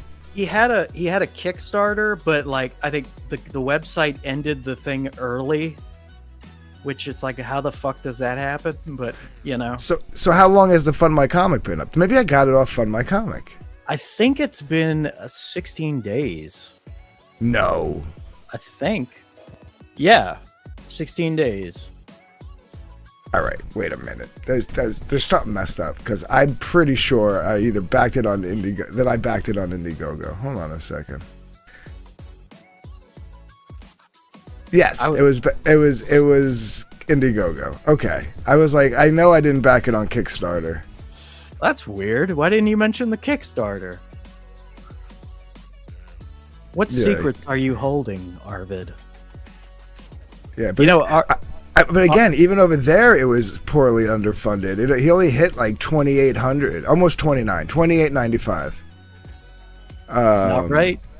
Yeah, this thing should have been a 10K book on Indiegogo alone. So. And his name is Arvid, which sounds a lot like Arden from Final Fantasy 15. He's a troll. Well, no, I'm saying I think he is Arden. I think he is. Yeah, he's a troll because Arden's a troll. Oh, that an internet troll.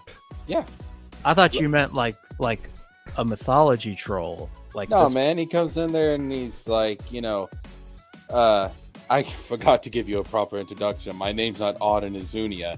It's Auden Lucius Kylum. And it's like, oh, okay, so yeah, he's a troll.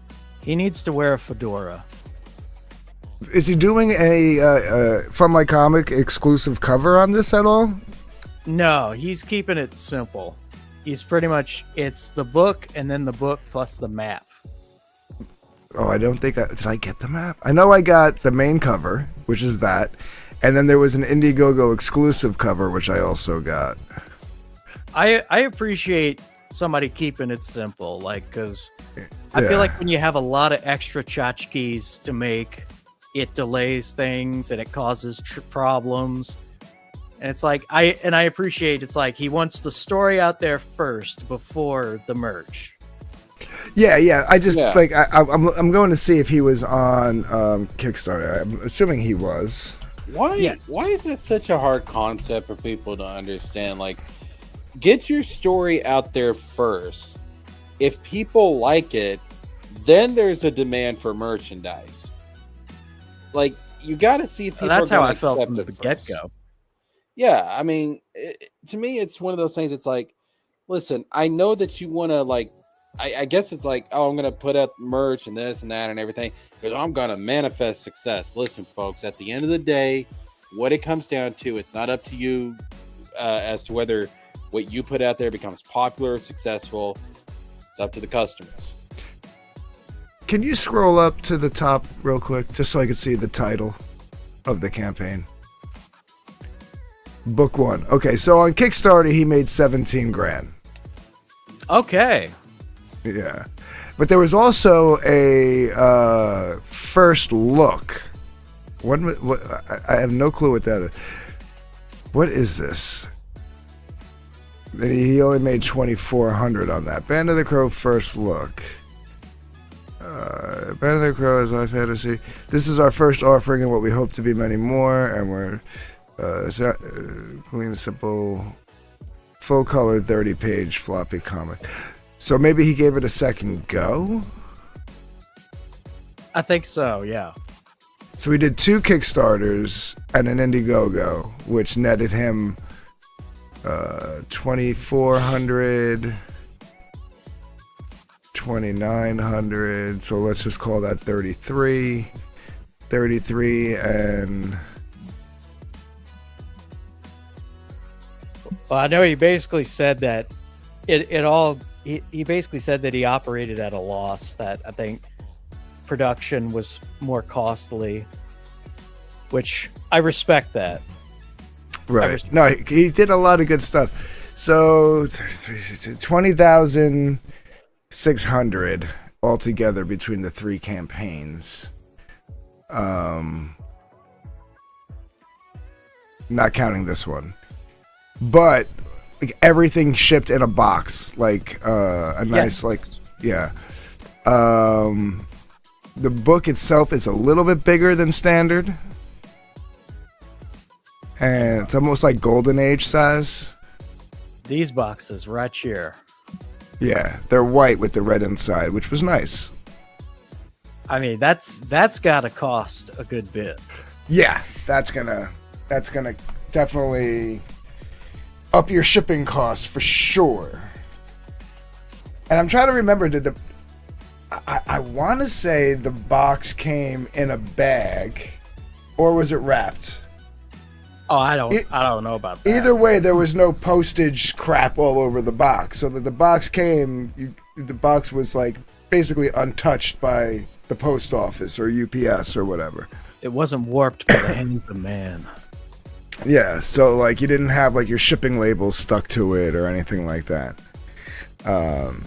So on top of the box, whatever, I can't remember if it was an envelope, like one of those plastic, like UPS, USPS bags or something like that, or if it was wrapped maybe. But either way,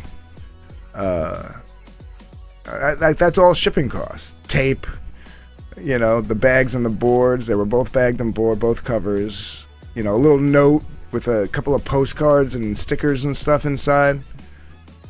And then the bags themselves were the comic baggies themselves were sealed with a little. I don't think it was a thank you sticker. It might have been a Band of the Crow sticker. And honestly, out of my whole when I did my review unboxing and just preliminary review, not a review of the book, but just a preliminary review of the overall quality of everything, I said my only complaint is that the stickers were made of paper. Because when you went to open it, they just ripped. That was it. Otherwise, this guy, I was like, yeah, if you're gonna do that, maybe spring for the more not vinyl, but like that more like plastic type of material that stickers come. Yeah. Because now you got a ripped sticker on your comic book baggie. You know what I mean? And I was like, that's me nitpicking. If that's the worst thing I have to say about the shipping, the presentation and everything, this guy nailed it. He nailed it. So. Oh yeah, I mean, this was the first time I had met him in person. We chatted a little bit on Facebook, and yeah, he's got some major credentials behind him. He wrote for a ton of comics, and I think he worked for Dark Horse. So I think so, yeah. This dude's a veteran. He's the real deal. He should be a king. Okay. I think he should be. I mean, damn. These are the sexiest trolls I've ever seen in my life. That's right, I went there. You did. That's disgusting and degenerate, and you're gonna burn in hell for all eternity. Well, look at him. For God's sake. I'm not fapping to that.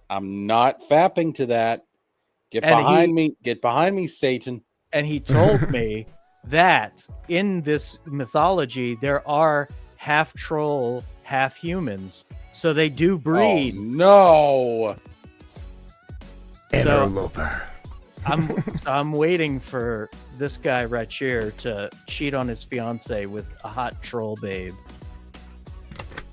Create some conflict. I'm starting to think storytelling was a mistake.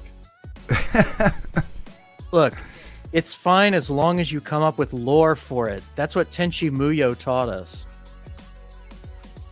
I mean, Tenchi Muyo's on some wild shit, too, to be honest with you, bro. Yeah, Tenchi Muyo was a huge, elaborate setup just so we could have a story where hot alien chicks throw themselves at a farm boy. Yeah. It's a lot of set dressing, but that's what it's about at its core. Yeah. I mean, yeah, I'm not going to lie. Tenchi Muyo is kind of degenerate in its own self because Ayaka's like, what, his aunt? Yeah. Oh, yeah, because And she wants to marry him. Yeah, Jirai. Yeah, the planet of Jirai don't give a shit, apparently. It's just, ding, ding, ding, ding, ding, ding, ding, And I'm pretty sure in the extended, like, the series that came after Ryo-Oki, I'm pretty sure in that one his grandmother hits on him.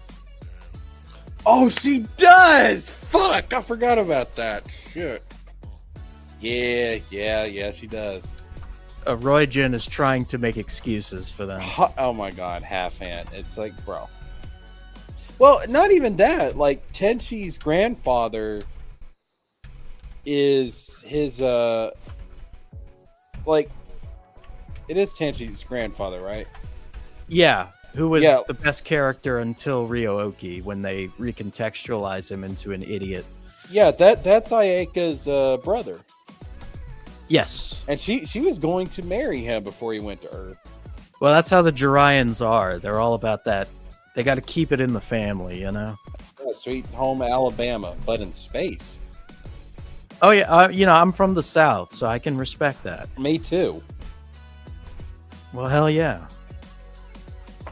Welcome to the South, where a family tree is more like a family bush. I think I can feel DG's eyes rolling in the back of his head. Look, no, man. not at all. Not at all. Look, man. All right, inbreeding is like for Southern white people, inbreeding is like our version of the N-word. All right, we can talk about it, we can joke about it. No one else can. Exactly. You have to get an inbreeding pass. Oh, there's Roygen again trying to make defenses for this. There you go. Further. It's only half. Yeah, it's fine. It's legal. That's right. You know what? It's all right. Well, it might not be legal, but what the cops don't know won't hurt them. So So, DG, I don't think I've ever asked you. Have you ever played any of the Final Fantasies? Oh God, probably not since like the first two. Oh God damn. Now hold up. When you say the first two, what are you talking about? I'm talking like PlayStation, like the original. Like, what? Didn't they come out on the original PlayStation? Final Fantasy started on Nintendo Entertainment System. Ooh. Oh, it's right. Okay, so that one, I played that one, but then I'm thinking of like the original PlayStation system. So you're probably thinking of 7. Yeah, you're thinking of either 7, 8, or 9. Because there was 6 Final Fantasy games before the PlayStation 1. All right, that's probably what I'm thinking of then. Yeah. I just mentioned that because I only played it. And I only played it on PlayStation back. And I had stopped playing video games with Sega Genesis and like Nintendo's 64 maybe. But my roommates at the time had a PlayStation and they had it. So that and Tekken were like the 2 games I played back in like the early 2000s. Tekken goes hard, man. Yeah. But I was such a stoner back then that I literally sat there taking notes on how to like making sure that I was like getting the moves right and everything. Yeah. the 3 fighting games that I really got into growing up as a kid were Mortal Kombat was the first fighting game I ever played, period. Virtua Fighter, which is making a comeback, by the way, and then Tekken. I never got into Street Fighter. Yeah, Street Fighter. I played Street Fighter when I was drunk at a bar. Like, that was pretty much my big experience with Street Fighter. I tried playing Street Fighter at an arcade once, and I was like, I don't really like this. I can spend my quarters on Mortal Kombat over there. Like, eh. Oh, Lord.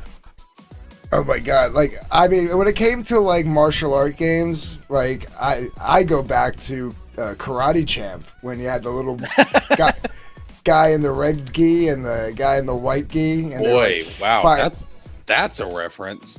Yeah, that was, and I fell in love with him ever since. There was that, then Double Dragon,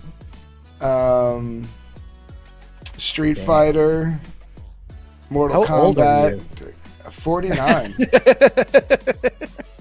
Yeah, man. Karate Champ was one of my favorite video games in the local arcade that we had here. Yeah. Well, fun fact: the Final Fantasies were what inspired me to become a writer in the first place. So. Oh, nice. Because I always loved the stories, but I always wanted to see them fleshed out more. Yeah, I would say that Final Fantasy's an influence. Obviously, a lot of anime would be an influence on me. Anything Japanese. You know what? Japan as a whole. Japan's an influence on me, okay? For me, it's mostly like, I think the one area I try to avoid when I'm writing, but it kind of bleeds in, is I get a little bit of that Dragon Ball power scaling. You can't help it, man. It leaks in, and I try to keep it out. You can't help it. I mean, if you grew up with Dragon Ball, it's got an influence on you one way or the other. And let's be honest, Dragon Ball, like the power scaling, the fan debates, that's really what kind of set it all off. Yeah. Well, I mean, I think I said this earlier, that Saiyans are my favorite fantasy race because they're so fucking awesome. And I loved how like they broke the mold of like, there was that Superman archetype where all aliens are kind of like a super advanced species that like, oh, they want to improve humanity for something.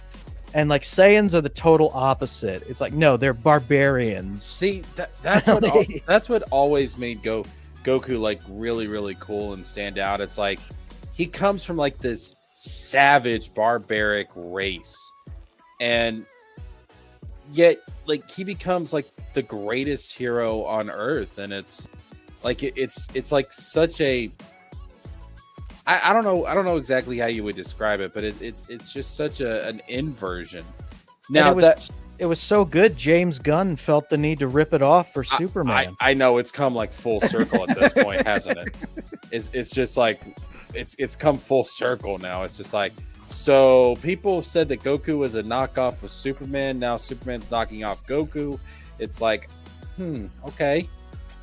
Which now here's the thing, man. I'm not gonna lie. That whole message from Jor-El, I think there's some funny business there. I had this debate with Wizard and with Cynic. I think that it's a red herring. I think there's some Zod or Brainiac funky business going on with that message. That would be a fun twist, which tells me that they're probably not going to do it. Because here's the thing. Remember what they say in the movie. Lex Luthor did not tamper with the message. It was like 123 computer experts confirmed like Lex Luthor did not tamper with this message. That doesn't mean it wasn't tampered with before he was sent out to Earth. Yeah, and I mean, like, I think a lot of the reviewers that I've seen online, like, one of them brought up the fact that it's like, it's kind of dumb how is it that Lex and his people are able to translate an alien language perfectly? when like even Superman and his robots couldn't figure it out. Like, God, it's been a like a month since I've seen the film. I feel like there was some line, some explanation they had to explain it. I think it was the girl with the nanobots. She like went in there and defragmented it, didn't she? yeah, but I mean, like, how does Earth tech figure out a language that they have no reference for? Bro, Lex Luthor was able to open a portal to, like, he created his own pocket dimension. That I know, and that's, oh god, that's going to be world breaking. I think this universe, they're going to go full comic booky. Like, that's, to me, that's pretty obvious from the from the first film, is that, yeah, like, this universe that James Gunn is building is just straight up going to be very, very, very comic booky. Yeah, I'm one of those rare folks in the comic space where I'm like, I don't want it to go full comic book. I like a nice blend between comic book and realism. I feel like it's a response to the Snyderverse, because the Snyderverse was too grounded for a lot of people. Well, the Snyderverse it's just depressing and dark. Like, dude, that's the thing. Like, I've defended Man of Steel in the past, and the thing is like, I don't think like it's the worst movie ever made or anything like that. Man, I'm not gonna. I went back and I rewatched it. Now that I've seen James Gunn's Superman, it's like, yeah, I don't think Snyder really ever understood the character of Superman. Like, it gets, like, Man of Steel gets worse with age. Yeah. Well, it's like, I remembered when I first saw it, I thought, oh, this is kind of a cool new take.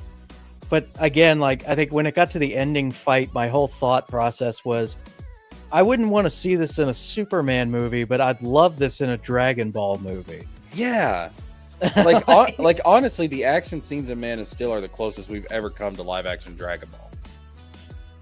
I mean, yeah, it blew Dragon Ball Evolution out of the water, but I look at Man of Steel, man, and I'm just like, this Superman's so cynical and so gloomy, and then there's the whole Jesus symbolism. I'm like, Superman's not really supposed to be a Jesus metaphor.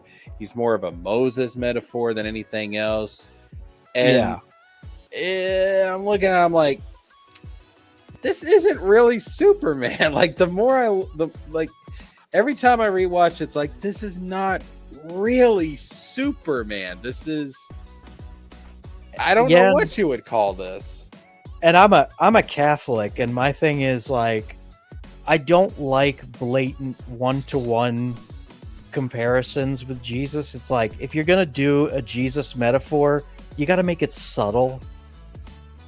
Like, you know, that's, again, like, that's part of the reason people love Tolkien so much, is that he never intended to do an allegory to Jesus stuff. He hated allegory.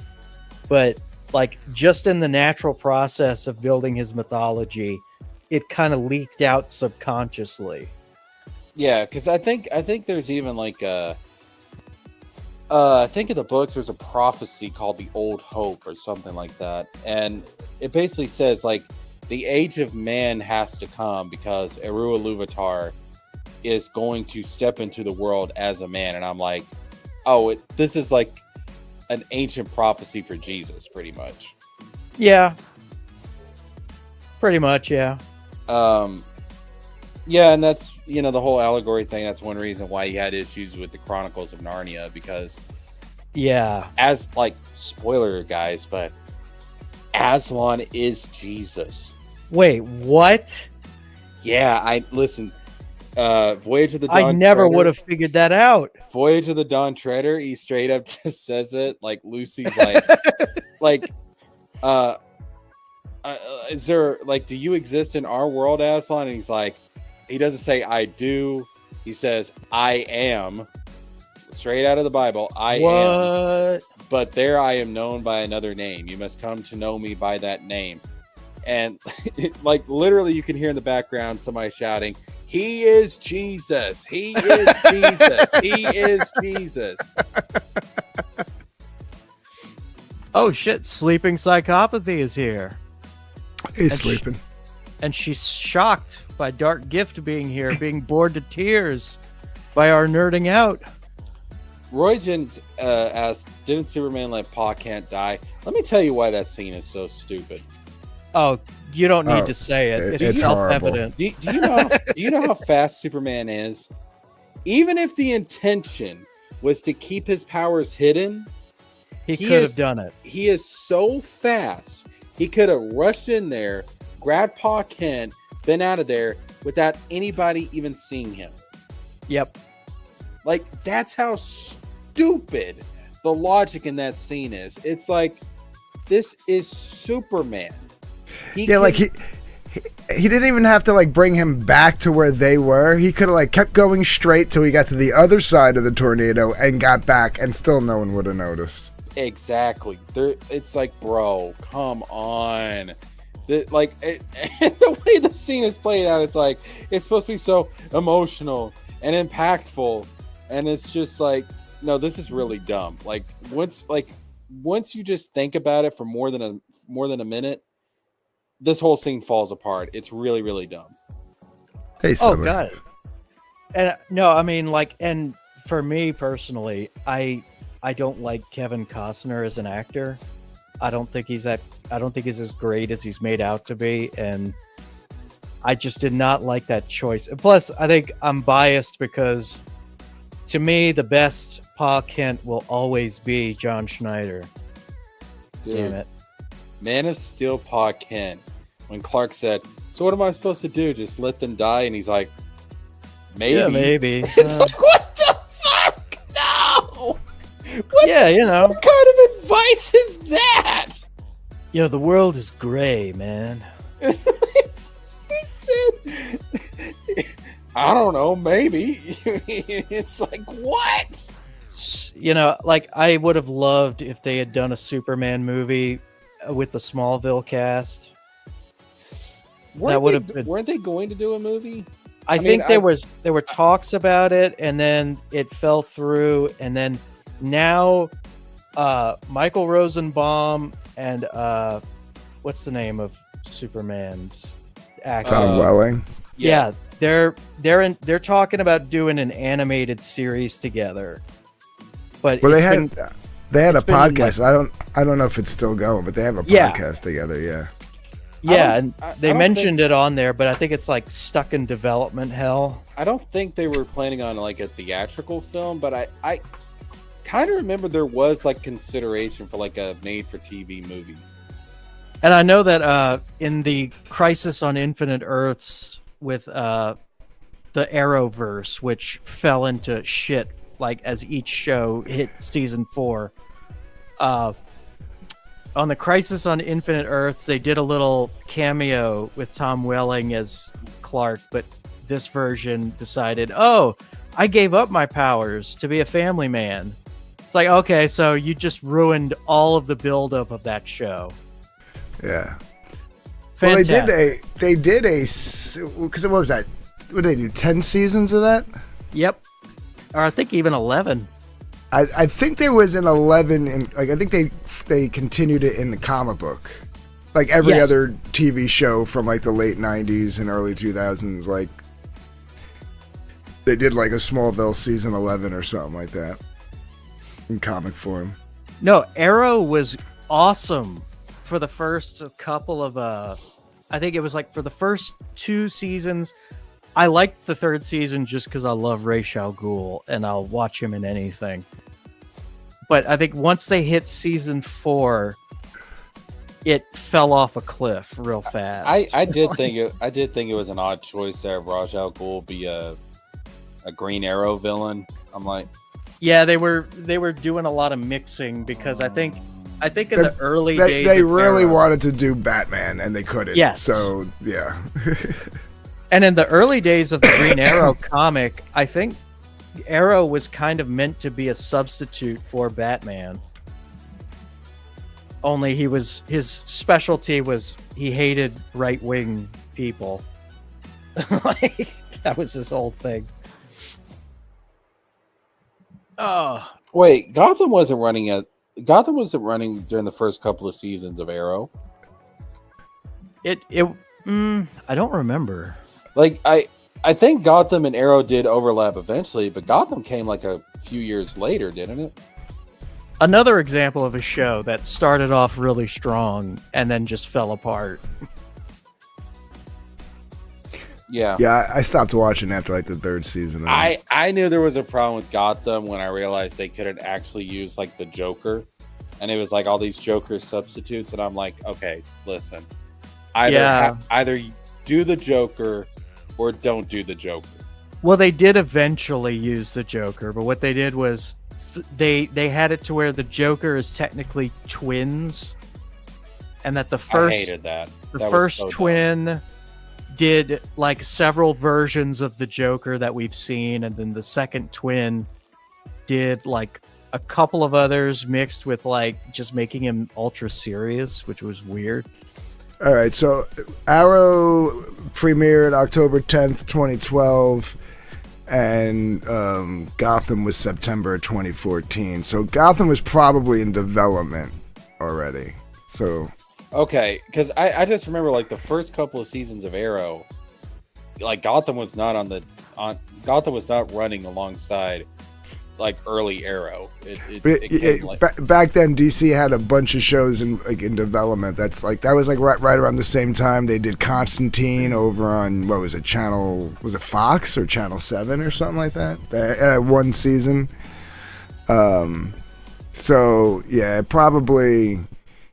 probably were like, yeah, you can't do any like I think they like made like reference, like I think it was like a newspaper article that had Bruce Wayne's name in it, and that was about it. Yeah. God. But we got to see Kate Kane. I know everybody was excited about that. No, not at all. yay. I wasn't even excited for that show before like it turned out to be shit. But didn't you want to see a lesbian replacement for Batman who steals his gadgets and does the job horribly? Yay. I personally I was like, finally. I've been waiting my whole life for a lesbian Batman. Wait, so it makes like, hold up, Arrow and Gotham and stuff, that was not always on streaming. That was originally CW. Yeah. You probably thought it was all just on streaming services because nobody watches the CW. Well, I mean, you're not wrong there. Yeah. Yeah, Gotham was Fox. The Arrowverse was CW. Yeah, because CW is like that was the name change for WB, and WB stands for Warner Bros. Warner Bros. Yeah. Warner Brothers, right? And then it was a merger between CBS and Warner Brothers, hence CW. Oh, is that what it was? Mm-hmm. Yeah, because CBS owned UPN. Oh, wow! I forgot about UPN. So they merged and became the CW. That's why a lot of the UPN stuff got canceled, except for like 2 or 3 shows, and they all went over to those 2 or 3 shows wound up on CW, and then UPN became My Network, and I think I forget who owns that. So okay, I'm gonna be honest with you. If we're talking about 2012, 2014. I didn't even know what streaming was back then. I was watching cable. I was checking out like Arrow and everything on the CW cable channel. Like, yeah, what you call it? I mean, WB became CW in 2005. I remember the day it switched. Yeah, I remember watching. the day it switched too, because that was the day that Kids WB died, and I've never forgiven this world for taking that away from me. Yeah. Kids WB was amazing. Oh, I remember the days of Static Shock. I remember the days of Yu-Gi-Oh! And Pokemon. Yeah, and the only 2 shows that stayed, or three. There was 3 shows that stayed from the WB, and that was Smallville. Yep. Because I believe Smallville's first season was WB, and its second season, let me look it up. And its second season was CW. But Supernatural and Charmed, those were the 3 that were like legacies. And the only one worth watching is Smallville. No, Supernatural. Are you crazy? Supernatural was pretty good. Supernatural has its issues, obviously, but for the most part, Supernatural's good. I mean, it went for 15 seasons, for God's sakes. Oh wow, no, Smallville was on WB for 6 seasons, from 2001 to 2006. Well, technically 2005. I didn't give a shit about Charmed. Charmed was, I liked Charmed the first 3 seasons. I tried watching it and I was like, man, what the fuck is going on here? You know, the issue was it didn't get enough of the money that the other shows were getting, like Buffy and stuff at the time. I never got into Buffy either. So they couldn't, but I mean, the budgets were like night and day, though. You could just watch those shows and see the budget differences. And like, they couldn't hold on to showrunners. They couldn't hold on to with a lot of these long running shows, that like at least 2 or 3 of the writers were from like day one, and they last all the way to the end of the season. That didn't happen with Charmed. And then after Shannon Doherty left and they had to replace her with Rose McGowan, that hurt it a lot. And then there was the Harry Potter boom. So it went from like this dark Wiccan type pagan version of like witchcraft to like they had their own magic school, and like it got real campy. Like there was leprechauns floating around, you know. It was like, what the fuck? Yeah, hang on, I gotta go to the bathroom. You guys talk amongst yourselves. It got really bad. It got really, really bad. I really never understood the appeal of Charm. I mean, well, for one thing, I mean, it clearly was targeting girls, so it wasn't. I don't know. Well, I mean, I feel like the first 3 seasons were trying to market to both. I mean, you literally had 3 pretty hot chicks running around with cleavage and ass cheek showing, kicking ass against demons, but like having that girl sister power. You know what I mean? I was more invested in Sabrina the Teenage Witch than I ever was Charmed. Yeah, well, the reason I was too old for Sabrina. the reason why Salem's a fucking real one. I don't even know. Oh, the cat. The cat. Yeah. Okay. Yeah, that cat's hilarious. Yeah, I mean, for me, you know, like Shannon Doherty and Alyssa Milano were like childhood crushes. You know what I mean? So you throw them together in a show and like literally running around in like halter top and boobs hanging out, and I'm watching it. I'm sorry, and they're killing demons. I'm in. Once you start throwing magic school and leprechauns and they couldn't even like in like the early seasons, like their demons actually looked like demons, and then they were just dudes in suits. It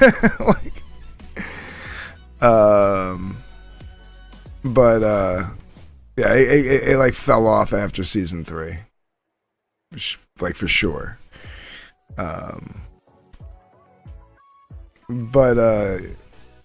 What you call it? Winx Club was a more interesting show than Charm. What was that? Winx Club was a more interesting show than Charm. I don't even know what that is. I'm trolling, but Winx Club is like, it was some animated show about like these fairy girls or something. I I don't really know what it was, to be honest with you. I just remember every time it came on Cartoon Network, I was like, all right, I'm gonna go play a video game for like an hour, come back and see if there's anything good on. Sleeping Psychopathy asked, did you see the horrible reboot? No. No, I didn't pay attention to the original. Why would I have checked out the reboot? They literally rebooted the show with a whole new different premise and cast, like, what, 5 years after the original ended? Like, who was going to watch that? Like, not the original fans. They were still hoping for a comeback of the original series. Like, you know what I mean?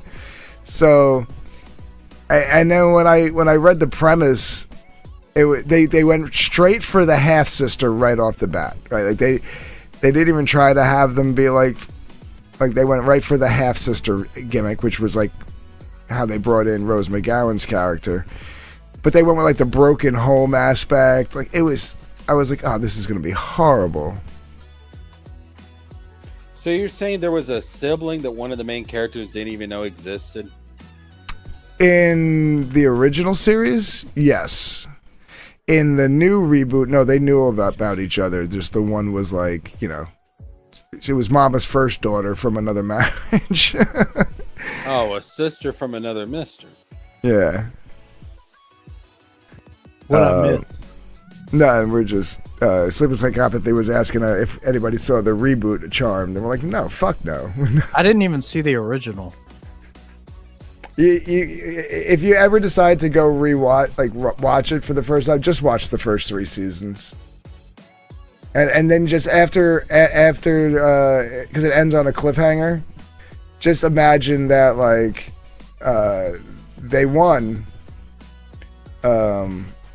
Even though Prue and Piper were knocked out cold. Just imagine that. Foster's wasn't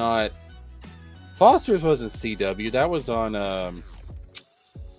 what was that channel called? ABC Family, and then later it became Freeform. Foster's, I don't even know that one. Foster's Home of the Imaginary. No, Friend? Not Foster's. No, I didn't really watch it, but the premise is like it's about all these foster kids like living in this home or whatever, like they're adopted and stuff. Oh yeah, Freeform was the Hallmark Channel of kids shows. But you're thinking about when it was like Fox Family and ABC Family. Freeform is what it became later, and that was like more teen stuff. Teens, bro. Like, I mean, because before that, it was like, Fox owned it, and then I think Disney bought it, and they renamed it ABC Family. But it had like Power Rangers. It had like a lot of stuff from Fox Kids. It had like some Disney shows you didn't really see on Disney Channel, and then it had like the 31 Days of Halloween and I remember that. 25 Days of Christmas. And then I don't know what happened to it when it became Freeform, but it just became, like Psychopathy says, it became a bunch of whores and bitchy girls. I mean, it was like Freeform basically became like a bunch of teen dramas, and I'm just like, okay, you know what? I'm a little too old for this. I think, because the thing is, like, the stuff on ABC Family, like, anybody could enjoy because it was family content. It was for all ages. But, like, the teen drama stuff, it's like, you know what? I'm good, man. I really don't need to see the Fosters and watch adopted siblings fucking each other and stuff. I think I'm good. Well, I'd watch for that part, but yeah, no, I wanted to replay the trailer for Band of the Crow because you guys were not on when we played it, and holy crap. Like, this is like a pitch for I would say Netflix, but Netflix would ruin it. But somebody's got to make this an animated show. Let Disney do it. Disney never has made a mistake.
All right. That sorceress fight, that got me going. Yeah, I'd watch that. Hear me out on this. Hear me out on this. I think Disney should do it. What are you on, sir? And you know, hold up. Let me clarify. I think Disney should do it if we were in the year 2000. And you want to know why? Okay. You want to know why? Because remember, there was one show in particular. There was like this cool fantasy show. It was very dark and gritty. And it was like you could, if you were a kid, you would enjoy it. If you were an adult, me and my dad watched it all the time. All right. You remember what that show was that Disney had? All I can really remember of Disney in 2000 was Lilo and Stitch. Gargoyles. Oh, shit. Now, imagine if you had the people that worked on Gargoyles make this into a show. You would need, down. yeah, you would need better artists. But yeah, I see what you're saying. That would be sick, man. I mean, that would be sick. Like, actually, where are all the people that worked on Gargoyles? What are they doing now? Oh, they probably got fired. Well, yeah, I'm assuming they're not at Disney anymore, but still, though, I would love if they got back together and turned that into an animated series. That, oh my God, yo, let's reunite the band. And Sleeping, she didn't turn into a ogre. I think that was a transition between her and a troll, or a half troll. Was there a reboot of Gargoyles, or was it in syndication at that point? Because it originally ran from 94 to 97. Hold up. Really? Hold up. It must have been in syndication. How long was Gargoyles? Sleeping, as a woman, I want your opinion. Are these not the sexiest trolls you've ever seen? This is crazy. Okay, yeah, I guess I'm thinking about like watching reruns and stuff. Yeah. All I remember is like, dude, me and my dad would watch that shit all the time. But your point still stands. Yeah, Gargoyles is amazing. Season 1 only had 13 episodes, as did Season 3. Season 2, however, 52 episodes. Daggum. Yeah. Well, Season 3 was the Goliath Chronicles. They changed it up. Going back to the Kingdom Hearts talk we were having earlier, do you know Gargoyles was originally considered to be a world in Kingdom Hearts? I had no clue. Yeah. It was actually in consideration for the first game at one point. That would have been fire. 6 foot only? I mean, well, they're trolls. I mean, look at him. I mean, I'm a heterosexual man, and I'm starting to question it. I mean, look at them. People were trying to pitch. People were trying to pitch live action movies. The guys who wrote G.I. Joe: Rise of Cobra were hired to pen a film adaptation. Jordan Peele pitched his own in 2018 for Gargoyles. Yeah, bro, that is odd. Man, listen, Gargoyles has got a cult following like you wouldn't believe. apparently there might be a reboot. In October 2023, it was announced that a reboot is in development for Disney Plus. I do not trust modern Disney with Gargoyles.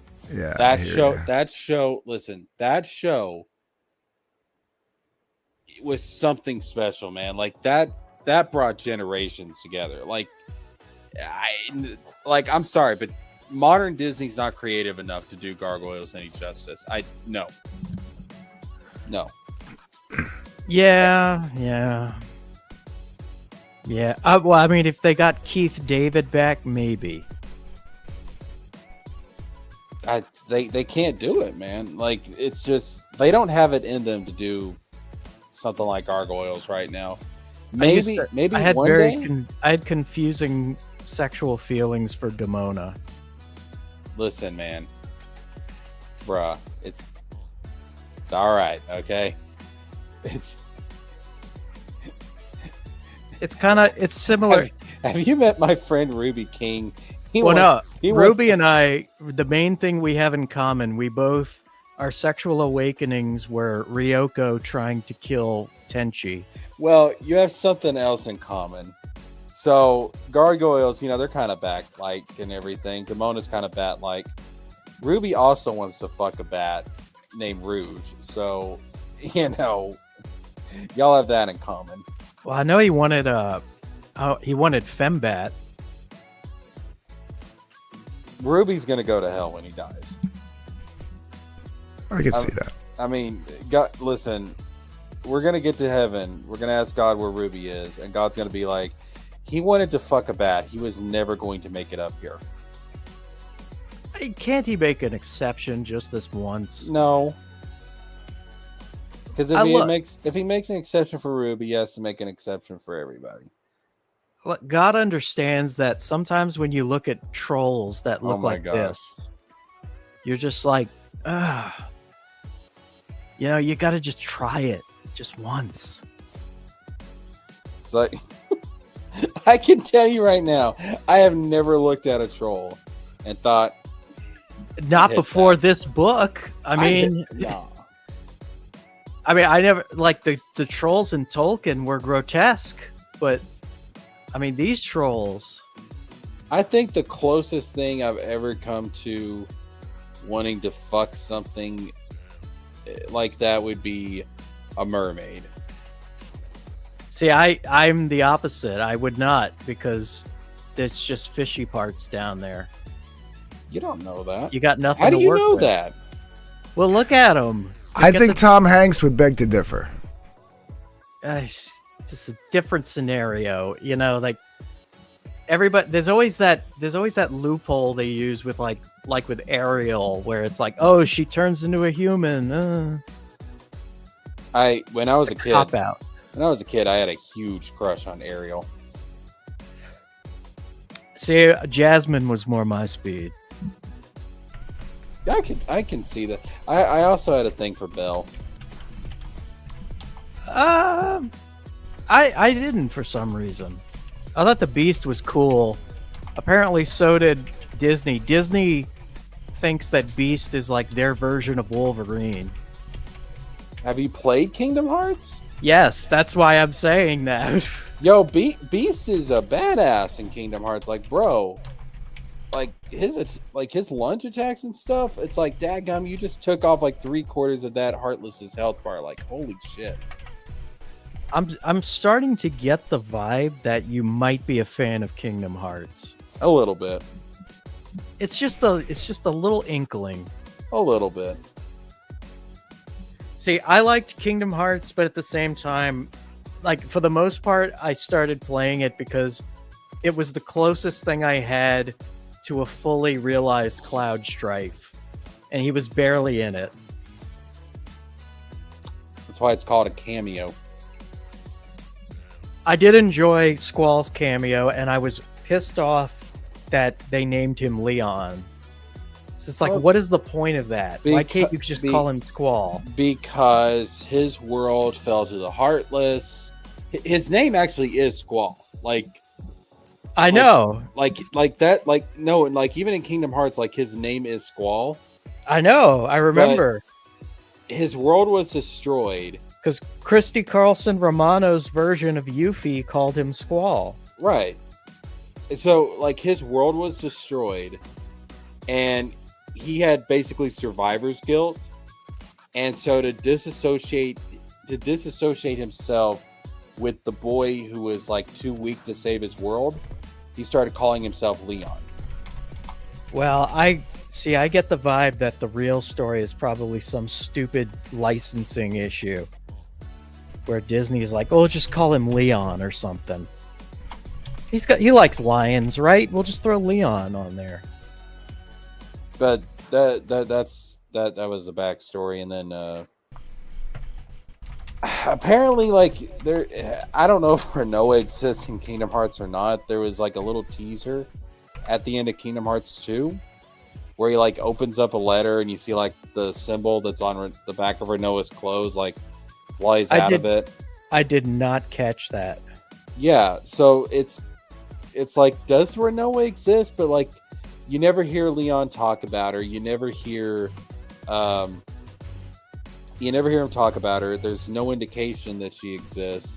But there's that little Easter egg, and it's like, does she exist in this world? Because a lot of people, like, when it comes to the Kingdom Hearts version, they pair him up with Yuffie. Well, we'll never find out, because in number 3, Disney, being Disney, decided, well, we don't need this Final Fantasy that thing wasn't anymore. Disney. That wasn't Disney. No, Nomura did that. Why you gotta crush my... Nomura said, well, Why you gotta show my bias up like that? He said, well, I don't think the series really needs Final Fantasy anymore. Because it was a shit decision. He was like, we really put Final Fantasy in there back in the early days to kind of bring over the Final Fantasy fans to play Kingdom Hearts, but now it kind of stands on its own. And I'm like, bro, I beg to differ. That wasn't the point. Because Leon and Yuffie and like all these characters have their own backstory in this universe that, I mean, like, Xehanort destroyed their world. Like, that's the thing. Like, Xehanort destroyed their world. Like, you would think, okay, maybe they want to be involved in the fight with this guy. And then, like, you had the whole Cloud and Sephiroth subplot, which to this day has no conclusion. They disappear at the end of Kingdom Hearts 2, and we don't know what happened. I always got the vibe that we were meant to pull from that. It's like, oh, okay, they went from there and they transported over to Advent Children or something. There's a theory. So you know how, like, Cloud and Sephiroth are in Smash Brothers? I actually didn't know that. There's actually a theory that the Cloud and the Sephiroth and Smash are supposed to be the Kingdom Hearts versions of those characters. Yeah, they really... Yeah, I don't understand the need to rewrite their backstories. Because it's not the same version of the characters. Close enough. Like, they don't want to bring in all the Genova stuff and Shinra. They're just there to... They're there to get you to take Mickey Mouse seriously as Yoda. Like Squall did not... Like, Squall's not a seed. Like, Squall and Yuffie and Aerith and Cloud, they were all born in Radiant Garden. They grew up there. When their world fell, Sid took them to Traverse Town. Like, that's their backstory. And somehow Sephiroth is involved in all this. And Zack lives in the Hercules world. And like I said, the only one that is probably the same character from the original Final Fantasy game is Auron. Well, he shaved and he looked younger. I mean, I'm just saying. Who says he can't shave in the afterlife? And he looked younger than he did in 10. I mean, Kingdom Hearts 2 did come out a few years later, so it might just be a graphical thing, but because, like, there's this part where, like, Hades steals, like, Auron's free will and, like, traps it in this doll. I remember that. Yeah, and Sora grabs I was there. Sora grabs the doll, and then, like, it's all these lines from Final Fantasy X. And so the implication is, like, Yeah, like this is supposed to be the same Orin, pretty much, because he has that Orin's memories. Well, bottom line is they couldn't. They lost me with the Toy Story world. That's the bottom line. Why did that one lose you?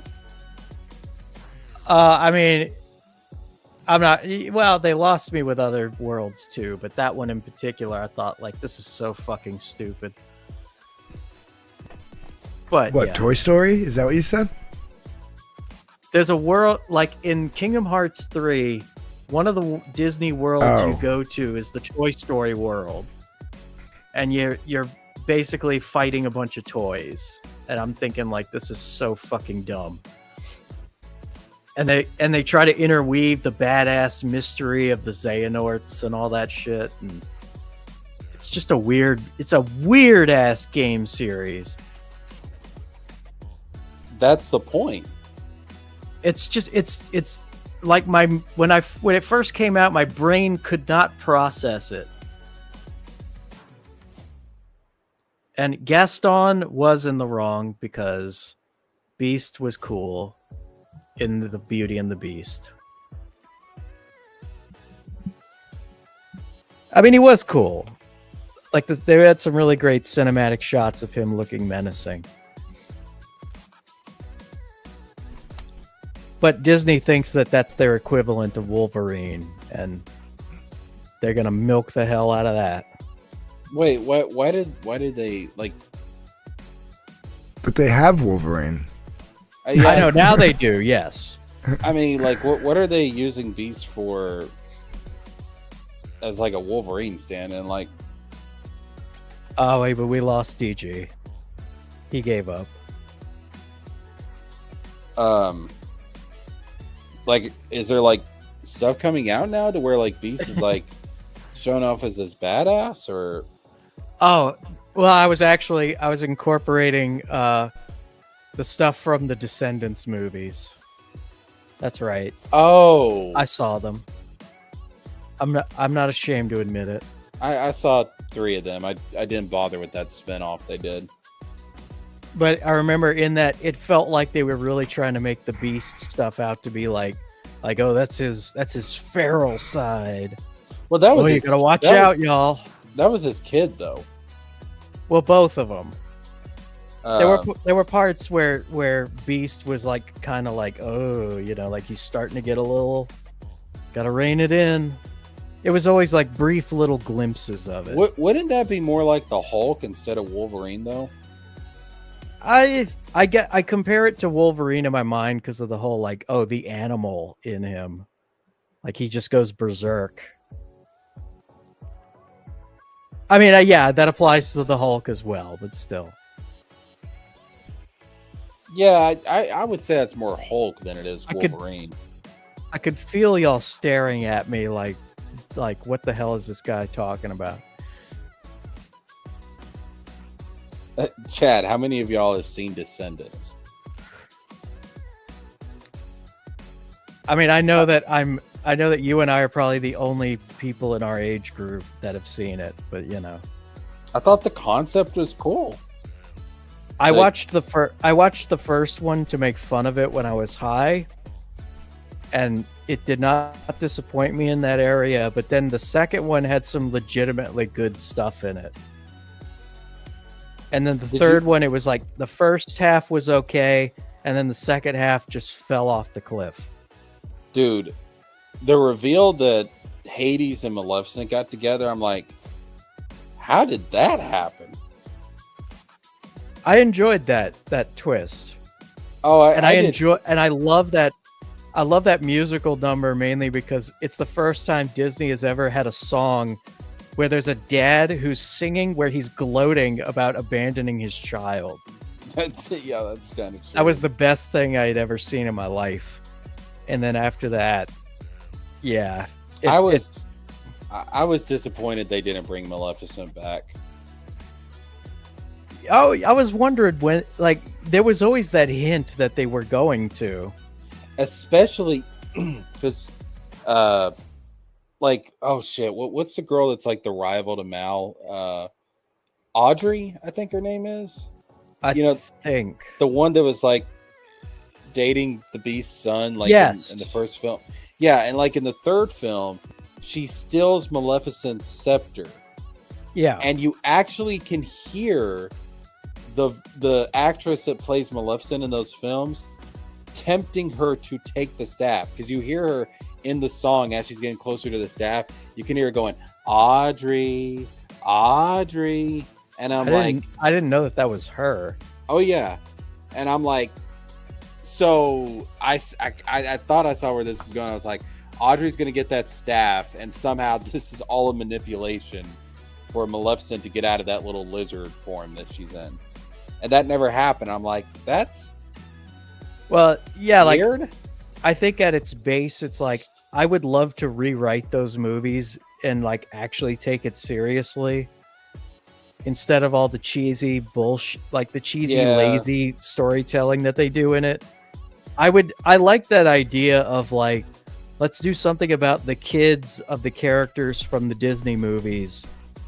And it's like, okay, well, how would they be the similar or different from their parents? And playing around with those themes of like, okay, the child of a villain is not necessarily going to be evil. Can we also point out how petty the heroes are like in these movies?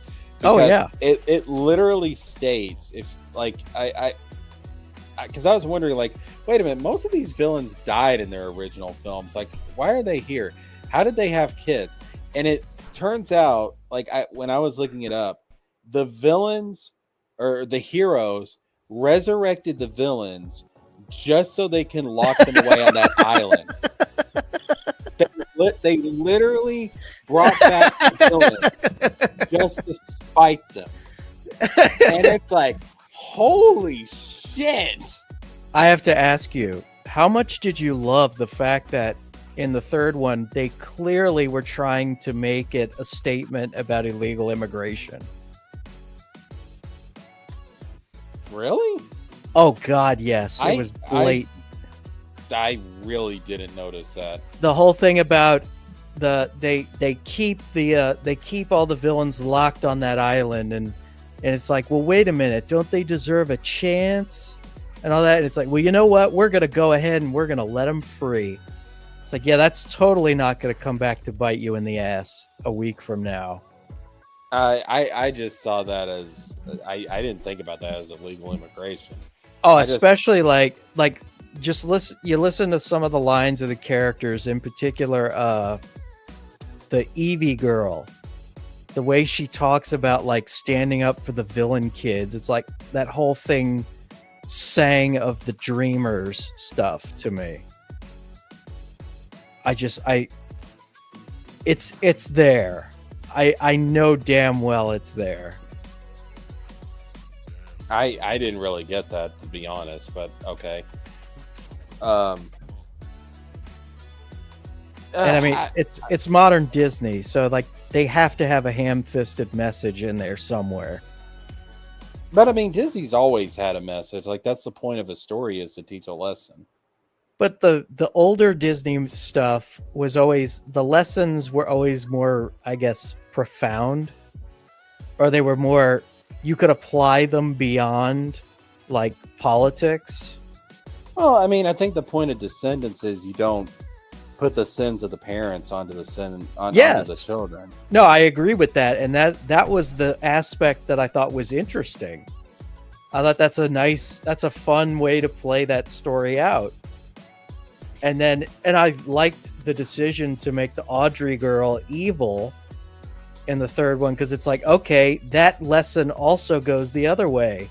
The children of heroes aren't necessarily going to be good guys. I mean, to be honest with you, can we really say that the heroes are good guys? They resurrected the villains just to lock them up on an island to spite them. What the fuck? That's literally part of the lore of that whole thing. That they literally resurrected. Like, can you imagine being these villains that die and all of a sudden you're brought back to life, and it's like, how did they resurrect people? Hold up. I'm gonna look. I didn't realize that the Beast had the power to resurrect No, people from I the want to dead. say it was Fairy Godmother that did it. Okay, yeah. How were the villains in Descendants? I know Dark Gift is just totally enthralled by this. Yeah, I didn't see Descendants. So it says here, Well, that just makes you a normal man. the villains who had previously died in their respective stories were resurrected and imprisoned on the Isle of the Lost, as was achieved through a magical act performed by King Beast and Fairy Godmother, who then banished them to the island. The reason for their resurrection was not to give them a second chance, but rather to ensure they faced a fate worse than death by stripping them of their powers and isolating them. That's darker than I would have given this series credit for. A fate worse than death. I will drag you back from hell and force you to live on this island. Yo, man, they were like, listen, the devil ain't doing a good enough job of torturing you motherfuckers. We're going to have to take this into our own hands, okay? It's like, holy shit, bro. The thing that aggravated the hell out of me, and it's like, I know that for a fact that I'm putting more thought into this story than the writers did. But, like, the big thing that annoyed me was Hades being imprisoned by Beast. And my thought process, like, this guy is the god of the dead. Well, I think what it was, Beast, because the thing is, like, the United Kingdoms or whatever the hell they're called, Beast is like the leader. Like, he's like, well, I know, but his powers should not exceed the god of death. No, but but remember, Fairy Godmother was involved with this. Her power should not exceed the god of death. Dude, Fairy Godmother is kind of OP. Like, she's kind of OP, bro. I mean, there's a reason why Maleficent wanted to get her wand in that first movie. Yeah, but even Maleficent's power is dwarfed by the god of death, the one who judges the souls of the dead. But we can assume that Beast and Fairy Godmother led the effort, but the other heroes, including Hercules and presumably Zeus, were probably involved in all this. And that's my other complaint. Why isn't Zeus king? Shouldn't he be king since he's the god of everything? Well, gods don't really gods don't... I mean, there's kings in Greek mythology, like Zeus. Yeah, but Zeus outranks them. He has sex with their wives whenever he wants. Yeah, but, well, this is Disney Zeus. Like, Disney Zeus is basically, hey, I'm just a cartoony version of the Abrahamic god. Precisely, yeah. I mean, that like Disney Zeus and Greek myth Zeus are not really the same character at all. I know. Disney Hera was such a nice woman. Yeah. Oh, yeah. Hera had a great motherly relationship with Hercules. Yeah.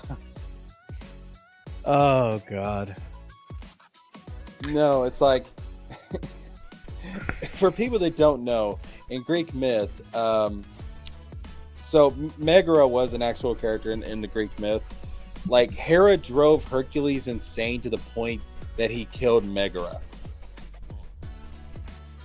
Yeah. Yeah, Hera his kids.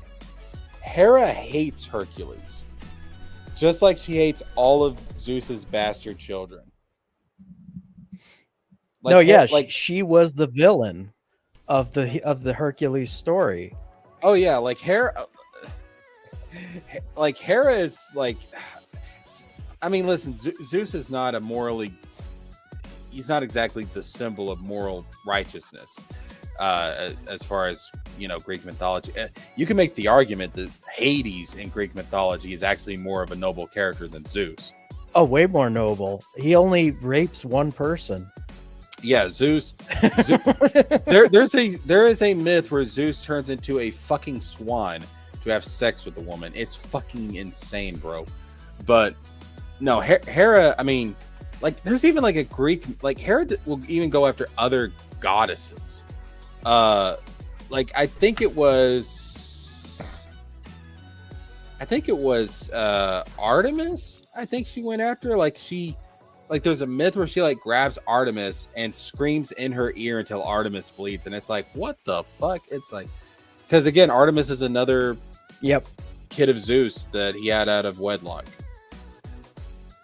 Oh god, yeah. And yeah, Hades was not the devil. He was, if anything, like his worst trait was mainly that he was kind of depressed. Hades could be harsh, and Hades could be very Hades was rough around the edges, but Hades was always just and always fair. Except when he abandoned his daughter and sang a song where he gloated about abandoning his daughter. Different Hades. I know, I'm fucking with you. But like Hades is actually like he's not sitting there in the underworld like, I'm gonna take over Olympus and blah blah blah blah blah blah. Like that's not actual Greek myth Hades. Well, it's like Disney thinks that we're all stupid, you know? They think that we can only relate to specific Western framing. And also, like, we all call him Hercules, but in the actual Greek myth, it's Heracles. Yep. Like, he was named after Hera. Like, his mom literally named him after Hera. So she wouldn't fuck with him. Yeah, in the hopes that Hera would be so, like, honored that Hera wouldn't try and fuck with Hercules. And then literally Hera, like Hercules' entire life, Hera's fucking with this guy. So how you doing, Dark Gift? I'm good. Honestly, psychopathy? That's a tough fucking question. Hera's not a good person.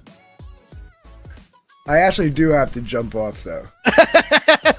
No. It's not because, you know, I know I'm being quiet. It's just I'm listening. But I got some things I got to do before I actually hit the sack and go to work in the morning. So. Oh, it's cool. It's actually probably about time that we wrap it on up. Oh, no, don't make me leaving. Make you end the stream. Oh, it's getting late over here. Yeah. Like it's 10:51. I'm probably gonna have to hop off at 11. So yeah, I think this is probably a good time to call it. But ladies and gents, if you're watching this right now or in replay, get on Fund My Comic, back Band of the Crow, because this book is amazing looking and. Like, it's not getting enough attention from what I've seen. And if you know the people that created the Gargoyle series, maybe show them that trailer.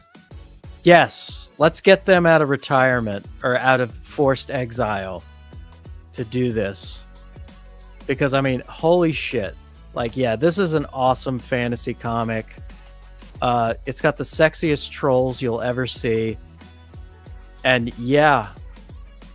And I get like we were talking about earlier, the Greco-Roman architecture inspiration. We need more of that in fantasy. I'm tired of medieval castles. So back this today or whenever you get paid. I will say, man, like as much as I love Tolkien, and I do love Tolkien, Tolkien not ruined fantasy, but he kind of limited fantasy. Well, it's that everybody's trying to ape off of him. Yeah, and it's like, guys, you don't always have to do the knights in the armor and the medieval castles and the elves. Like you can do other types of fantasy. And that's actually what I'm working on with my fantasy. But that's neither here nor there. Get on Fund My Comic, back Band of the Crow, and really quick before I get this thing off, I gotta do my really quick shill for myself, because I wouldn't be me if I wasn't shamelessly self-promoting. Hell yeah! Let me see here. How do I click? Where's the fucking thing? Where's the fucking thing? There's the fucking thing. If you have not already, ladies and gentlemen, get yourself a copy of Outlaw Nights issue number 2. We are raising the stakes. Our boy Cyrus has been kidnapped by the Pirates of Hazard, and now he is getting a first-hand look at the underworld of the 31st century, and they are being pursued by an imperialistic and slightly unhinged pirate hunter named Wellington. And we've got more guns blazing. The intrigue is ramping up, and we are kicking off the 10-issue saga. Our inciting incident is basically ending with this. And so, yeah.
Hell yes, indeed, ladies and gents.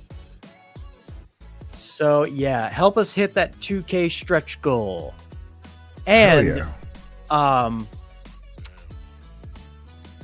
this is the part where I usually like to do our outros. Unfortunately, Arvid had to leave early because he had to get to bed. So if you want to find Arvid, go ahead and get on Facebook and look for Crowfire Studios. Crowfire Studios. That is the best place to reach him. He does not like to be on social media, which is probably the healthiest thing any of us could do. But yeah, Jesker, buddy, where can everybody find you? Yo, man, you can find me over at Jesker James. That is Jesker James with a Z. Go check me out. I also have some other channels, but you can find the links to all those in the description of my videos. So, yeah. And Dark Gift, it is always a pleasure to have you on. Where can everybody find you? Basically Dark Gift Comics on pretty much every social media that's out there. And darkgiftcomics.com is where you can find the books that we're doing. Right now I'm just having everybody go sign up for Last Days of the Bad Moon, which is probably going to launch in about a month or so. So if you go to darkgiftcomics.com/Bad Moon, you will be able to sign up for that and be notified when it goes live, and snag yourself a free trading card if you back a physical tier. Hell yeah, we have got to feature that on this here channel. And of course, I am your host, Ben, aka the Fusebox. You can find me on Twitter at Fusebox7. You can also find me on Instagram at Outlaw Nights, and you can find me on Facebook under my real name, Ben Fuselier, Fuselier. If you like anything we had to say, go ahead and hit the like button. Go ahead and hit the subscribe button. Be sure to hit the bell for notifications. And hell, if you didn't like anything we had to say, if you thought Jesker and I were embarrassing the world by our Descendants lore, go ahead and hit the dislike button, because whether you like us or hate us, it doesn't matter. It feeds us. We're on YouTube. That's what we're here for. Attention at all costs. And I am not on Blue Sky. I'm sorry, Roygen. Give me the attention that my mother never did. That's a lovely dark thought to end this on. Thank you so much. Wait, what's up? I actually am on Blue Sky. Oh, I don't shit. go on there. I just made an account. Well, follow DG on Blue Sky. Yeah. Go on there and talk about how much you hate transphobia. Thank you so much for joining us once again, ladies and gentlemen, and we will talk to you all later.